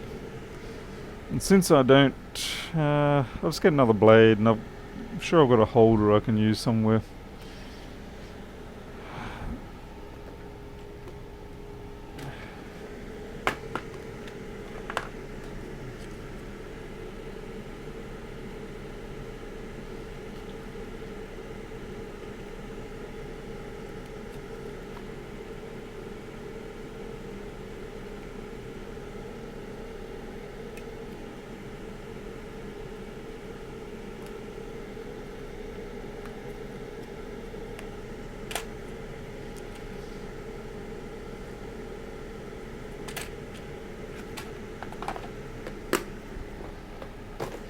Let's see if I can find a holder now.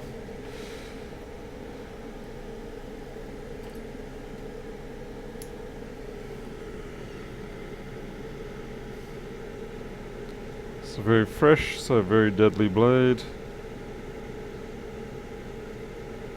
Please don't kill me.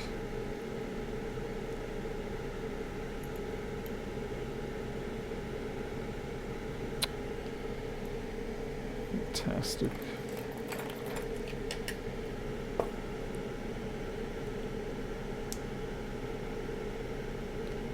The slot I'm trying to put it into isn't quite big enough in the holder. Just have to jam it out a bit.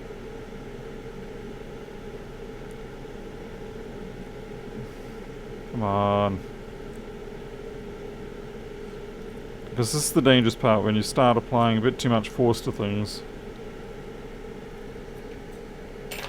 And then slippages occur. And bad things happen.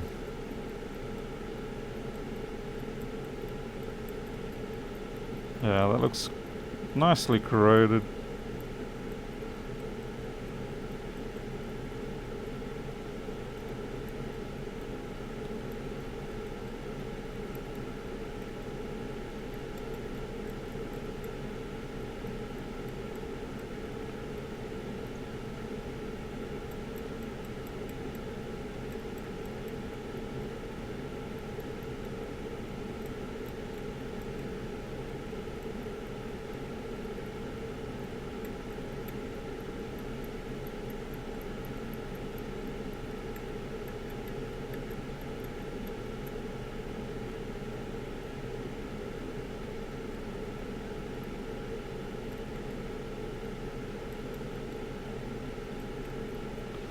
Oh yeah, there's a big chunk of junk in there.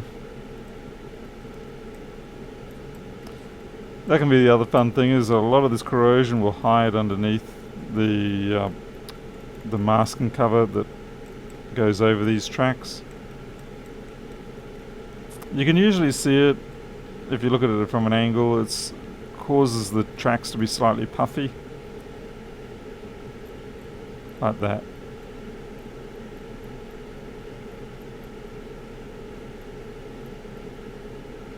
This one should be okay. Yep. That there might, yep.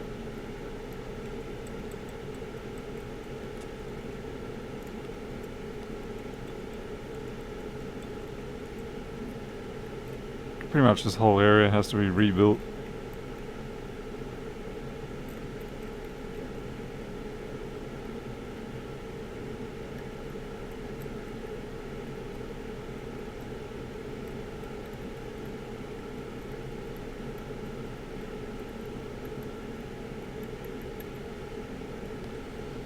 Yay!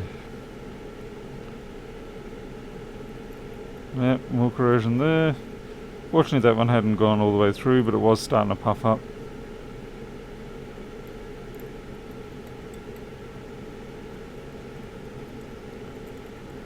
I think we just have to take this back to the base. Yeah, I will be remasking it all. I'm taking these off simply because I want to be able to get down and make sure that everything is connected up right.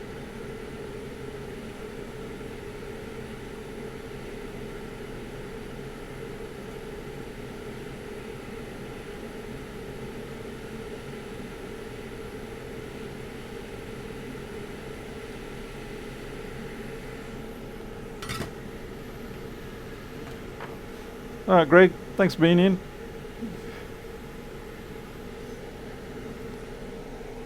This is taking a little longer than I planned, which is about the right amount of time it usually takes.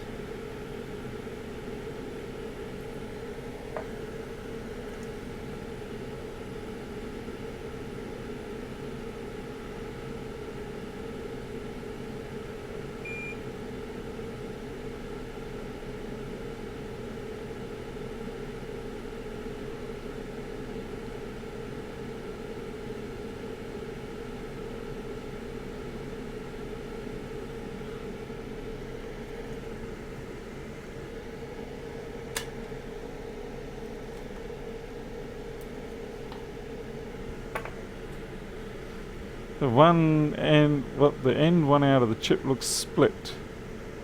Maybe a little lagging. You talking about the trace or some part?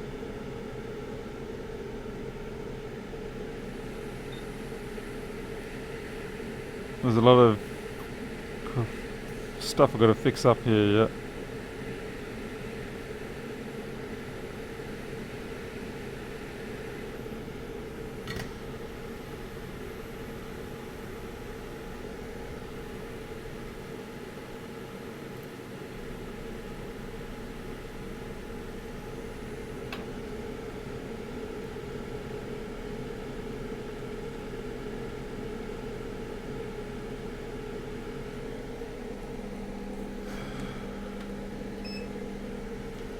Just checking my continuities.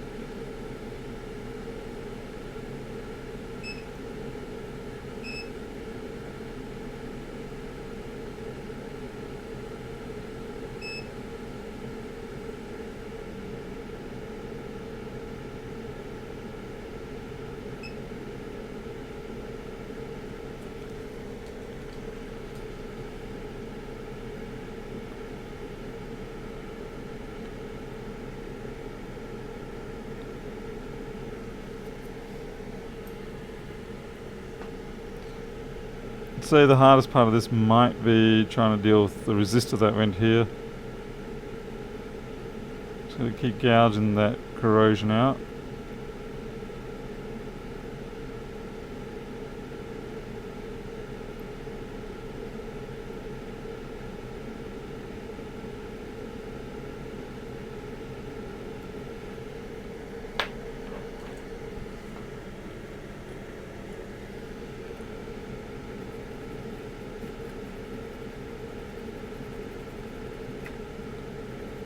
Ah, brilliant, there's a veer under there. Oh no. Oh no. That's not what we were hoping for. Now, because the problem with the veer being there is that, well, chances are we might not be able to reconnect to that. And we've got to find out where that one goes. If we're lucky, it'll be somewhere easily accessible. If we're not lucky, well, that's just the way it goes.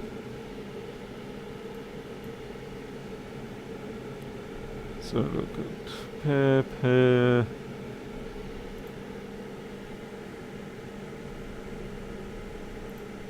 Alright, so that's this line here, SPI ROM. So I would say, yeah, so you got these two connected, that's just a test pad. So connecting to the test pad or that one really isn't going to do anything because we need to go wherever that goes. Please do not go to the underside of a... okay, there we are. We can use on the other side of the board, there's the connector, the J tag of all things. Thank God for that, because otherwise we would have to go to this resistor over here or snake under the CPU. Obviously we're not going to snake under the CPU, but yeah. What we'll try to do is see if we can actually get that to come up as a solder ball. We'll try that first. If that doesn't succeed, we'll go to the other side and use the J tag, as some people like to call it, even though, yeah. But that does look almighty corroded.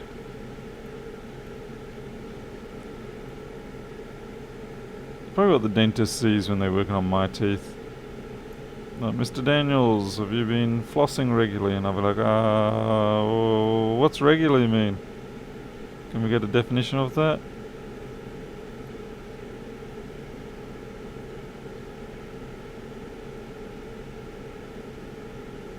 It's funny how, as a kid, brushing is more important, it seems.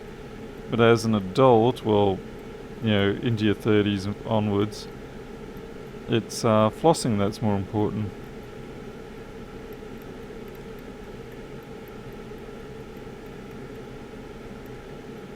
In fact, brushing just seems to chew your enamel away. It's not really what you want.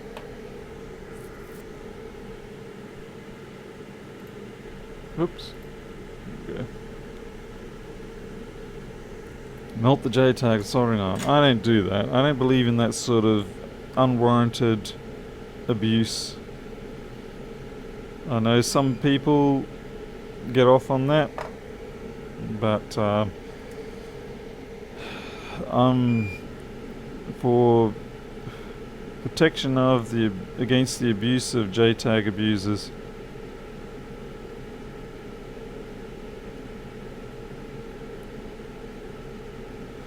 If you know someone who abuses J-tags, do the right thing and report them. Okay, we need a ball in there. see. One single 0.2, 0.35 maybe, 0.3. Because your teeth get closer together. Ah, Dragon, you know, that makes sense. And your teeth get closer together because your jaw shrinks. Isn't that just great? The things you learn. Okay, this is way too close. Back up.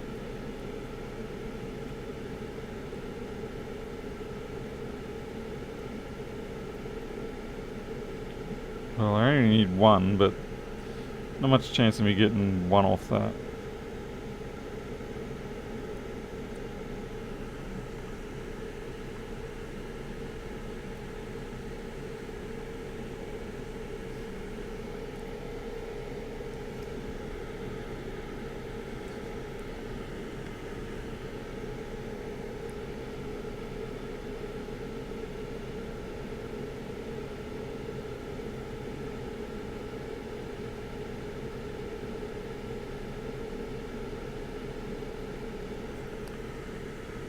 See how that goes.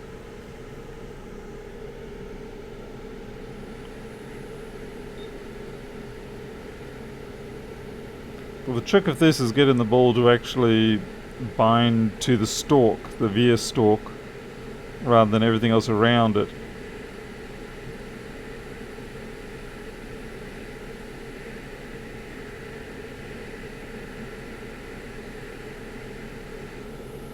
I don't think that's bound to the stalk.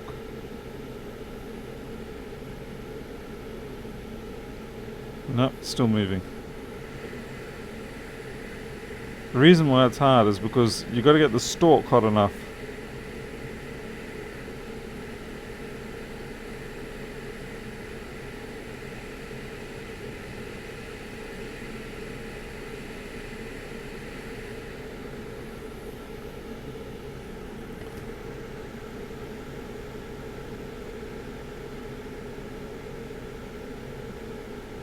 Okay, that's good, that's found. Oh, nice. Nice little blue colouring there from the tempering.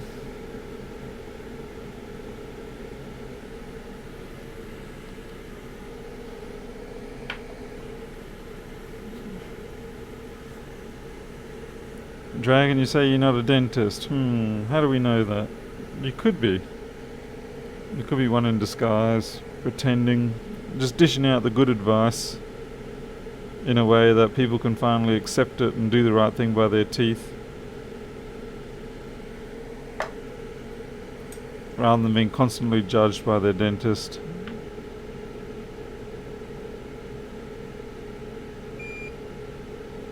I'm gonna make sure I don't touch that ball.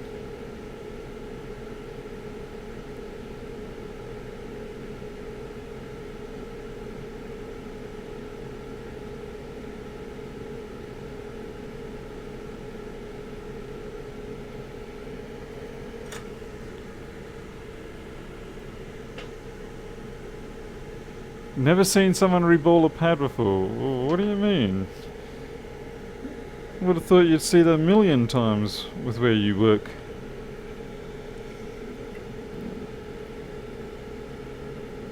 Especially for trying to restore a failed, a corroded out stalk.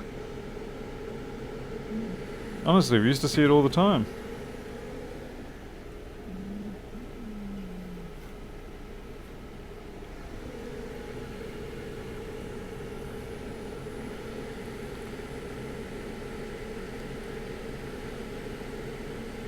Trying to think, maybe I should do these ones first.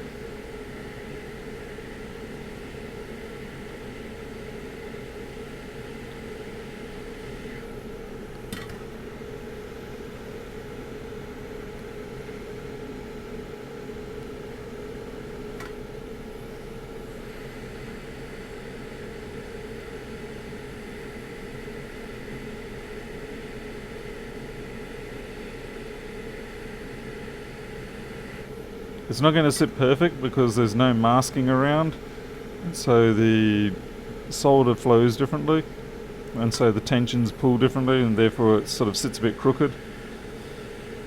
We can live with it being a bit crooked We're not going to try and recreate the perfect mask.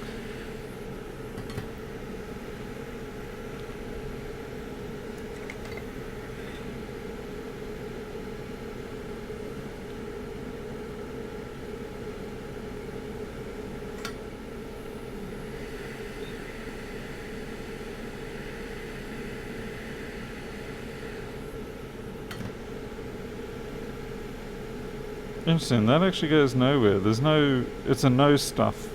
Oh well.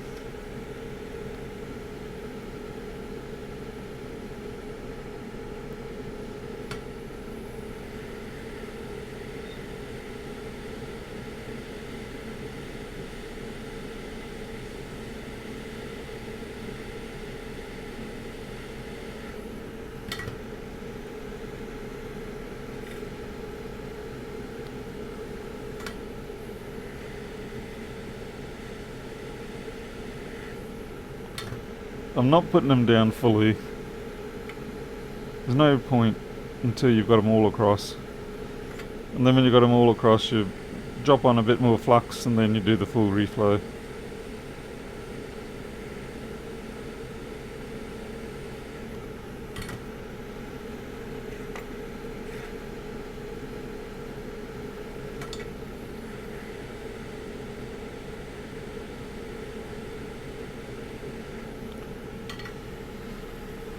Oh, hey Keith, the AC is fantastic. I also got the 5 kilowatt installed yesterday, and that's also fantastic.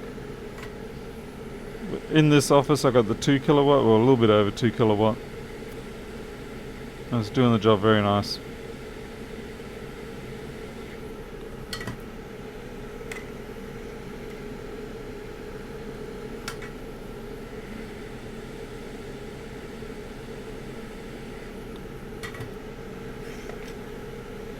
Last one.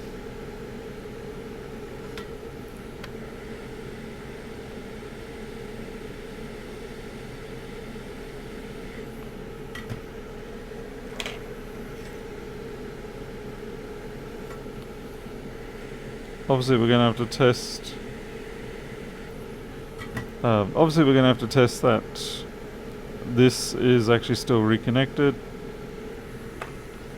So we'll reflow everything, test the connection, and if it hasn't made it, we'll try and push some things around.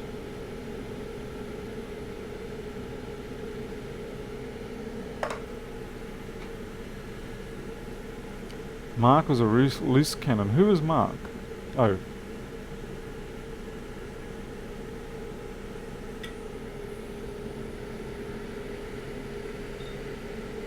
Yeah, so now comes the reflow.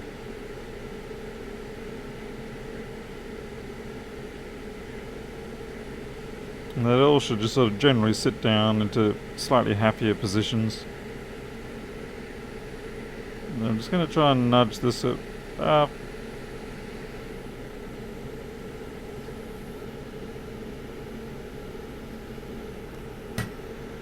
Okay.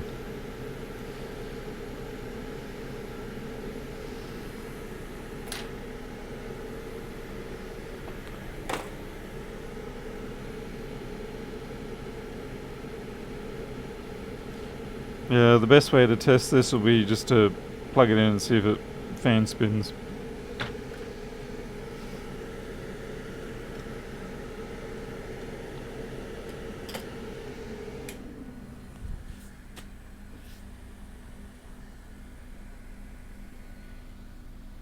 And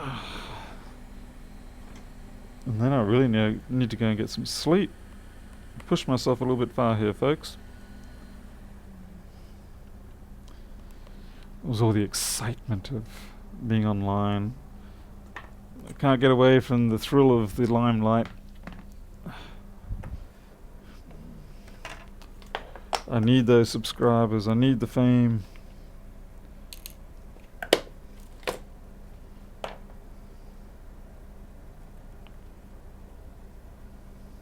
Ow.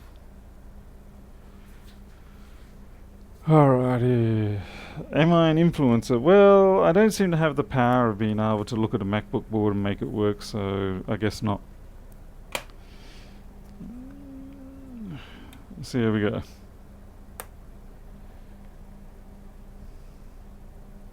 Doesn't look like we've had the influencing power.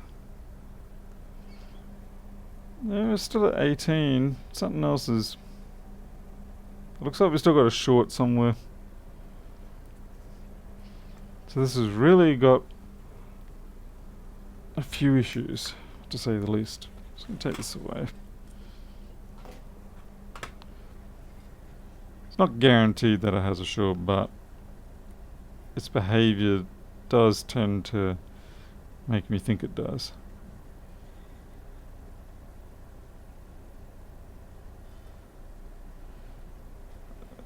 So without turning on my brain too much, I'm just looking around to see if I can find something else, like a big hair on the board.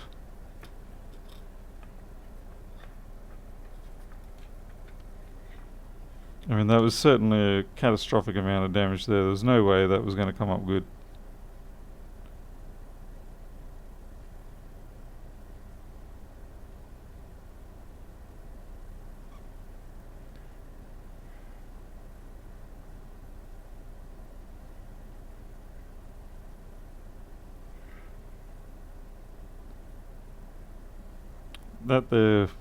That one cap there is a bit of a bother. Right. Yeah, that's the other thing. Better check that via continuity. Okay, what have we got? Well, there's no short there, that's for sure.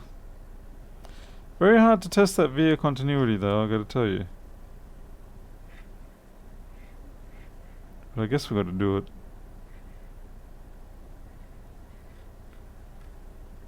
I would still expect a slightly different behavior though if it was that via at fault. I'd expect it to get into a, further up on the current drawer and then shut down. That cap looks a little gnarly there, but doesn't appear to be it.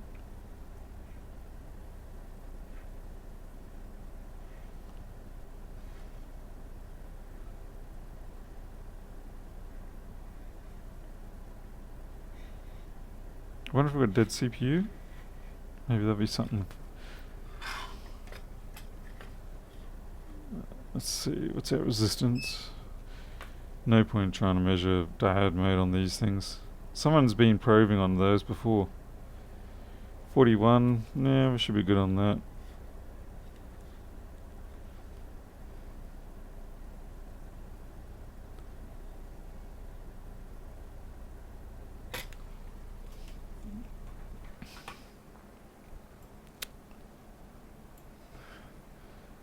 One, two, three, four.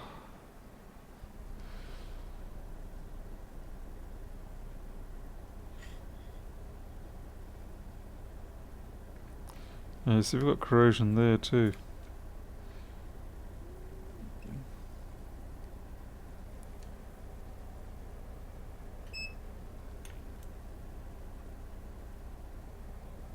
Well, definitely no short.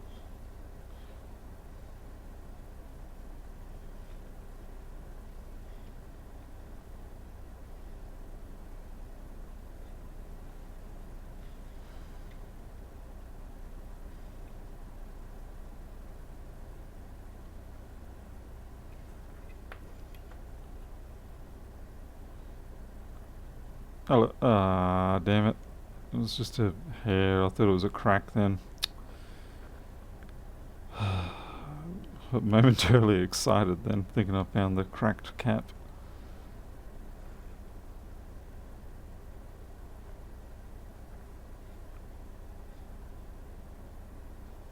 Okay, I'm trying to think. 150 milliamp. So let's call it 20 volts. That's 3 watts. So it would certainly show up if you had a infrared camera. Wouldn't be so easy to spot using alcohol though. You can do it, but you pretty much have to cover the whole board with alcohol, and then you have to go through and look for the pulsing. You'll see there will be an area of alcohol that sort of pulses.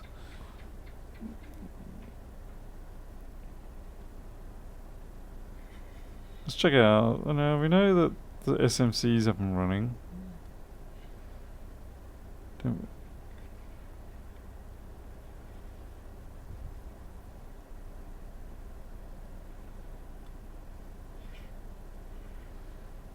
Fine. Let's see if we can measure this.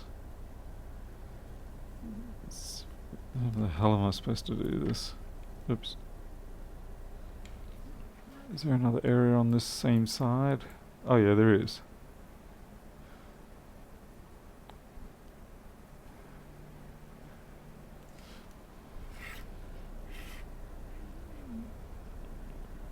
Okay, somewhere here is where the other connection is. Let's see, 3. Get this O3 there. 2 resistors, 1, 2, yeah. And then, okay, so that I've got my probe on there. Should go to here. Okay, well, that confirms the continuity.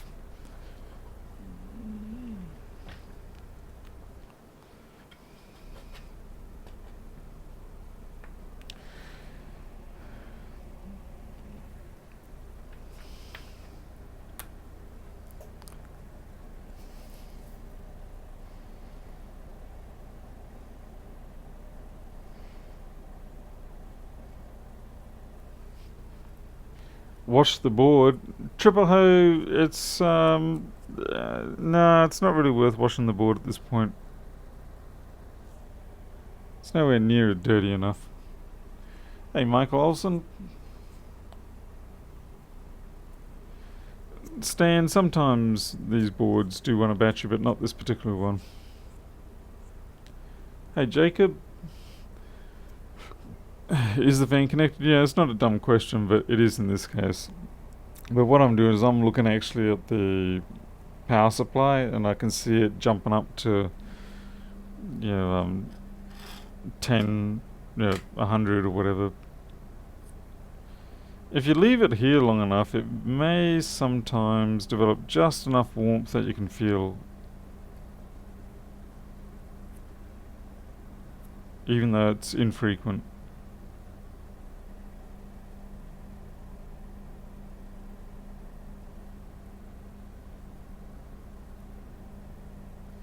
I suppose the right thing to do really would be test the rails. Okay. Alright. Looks like I haven't got a PDF favorites on this one.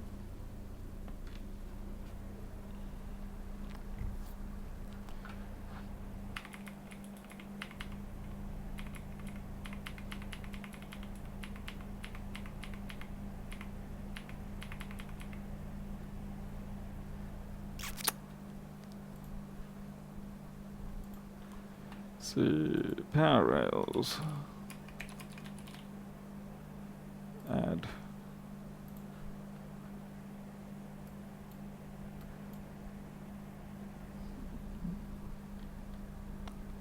Why don't I use an oscilloscope and repair stuff? Because none of this really...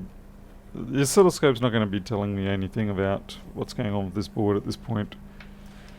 I would use an oscilloscope if I'm trying to ascertain whether I've got a fault in, say, BIOS or the PCH, and I want to, say, check the chip select lines, see if they're being clocked, see if there's any I2C activity going on. But for this sort of thing, the oscilloscope's not going to do any good for me. I am thinking of getting myself a Rigol 4-channel one, but yeah, at this point it's not really worth it. I mean, they're convenient to have. Are you dead set short there? I don't think so. I think you just... Come on, HS5 computing. It's a lying piece of crap. 144, that's perfectly acceptable. Steve Abraham, these were the Hersham ones. I think it's Hersham. Let's see if I can find the branding name on them. Something like that, some German brand. I'm trying to find if the cable actually has it. But it was a kit of probes. It was like 4 different types of probes.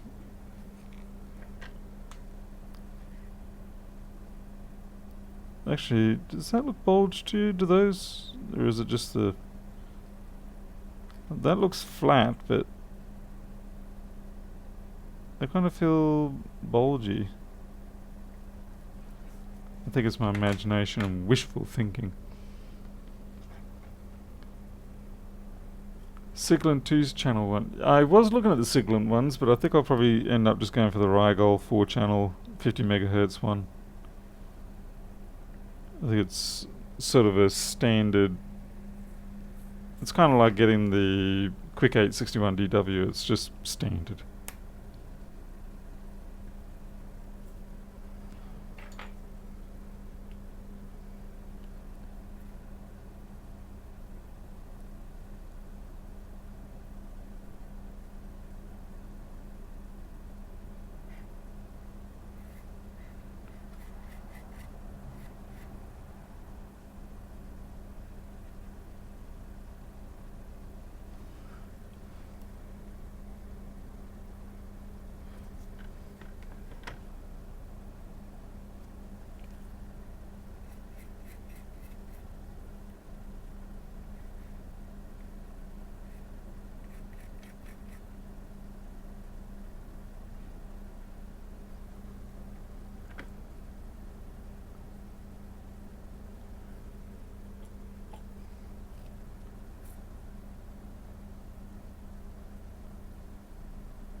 Well, just sort of go straight up to 1 amp then.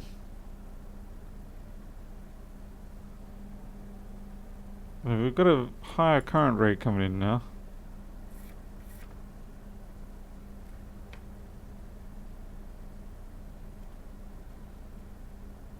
I think that's just alcohol going down a hole.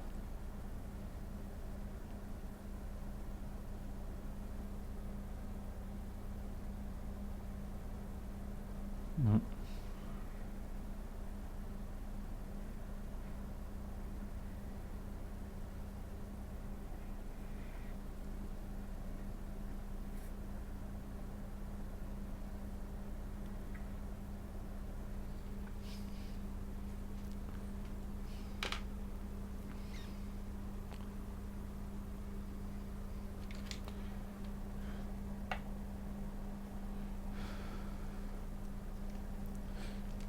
Actually, I know what I'll do. We'll leave it connected, but we'll do the rails that way. So, voltage, that way we don't get too many bizarre readings that we can't interpret. Let's see, 11.1.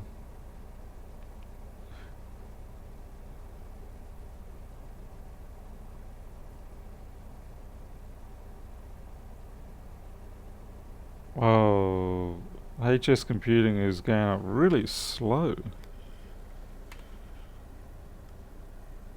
That's weird.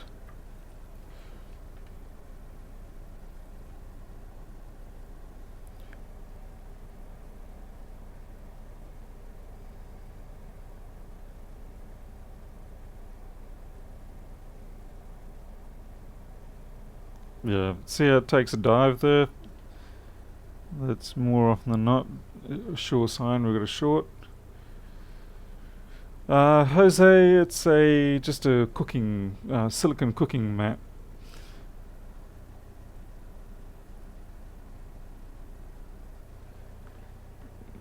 Okay.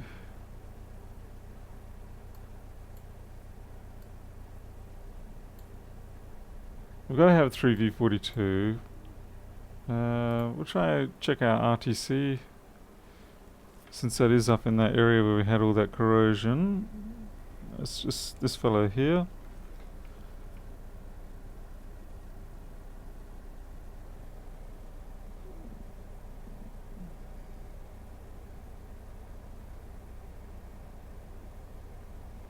And that's holding steady, so that's fine.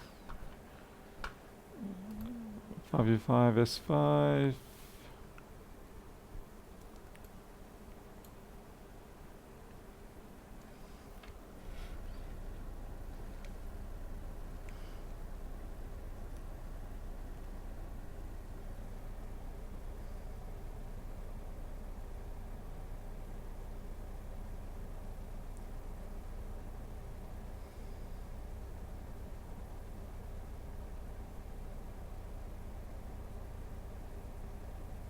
Yeah, that one's jumping up and down a little bit.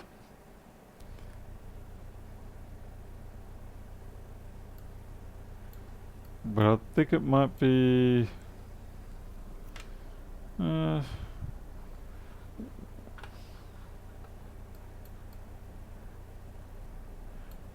3v3 S5.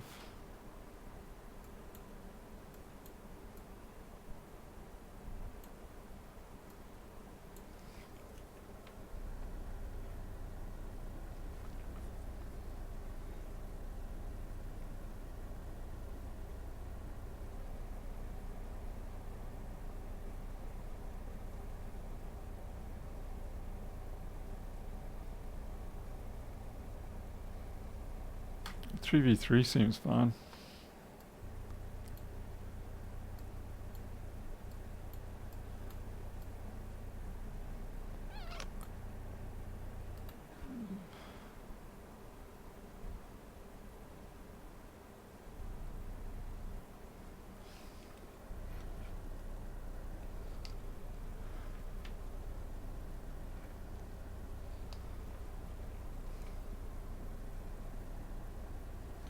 You can always tell when I'm actually trying to think about these things because I stopped talking so much.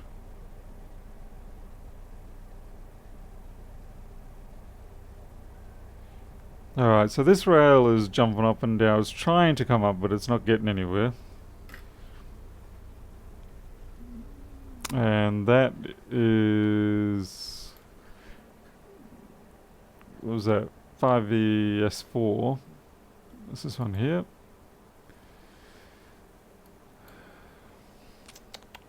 So we might be... we're closing in on it. Okay, what's 5VS4 generated by?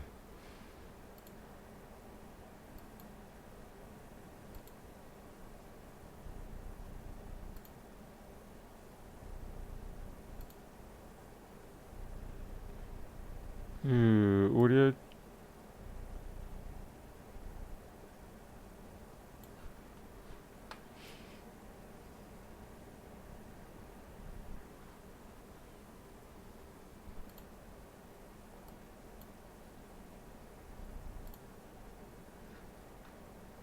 VS4 U7501, which is the chip that I was just looking at. I think I might have to go sleep on this because I have a feeling I'm going to make a rash decision at this point and maybe end up doing the wrong thing more than usual. I will have a look at the resistance of that line though.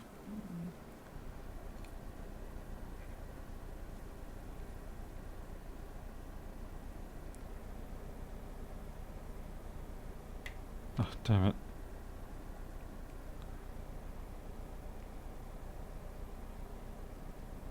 Okay, so that's fairly high resistance.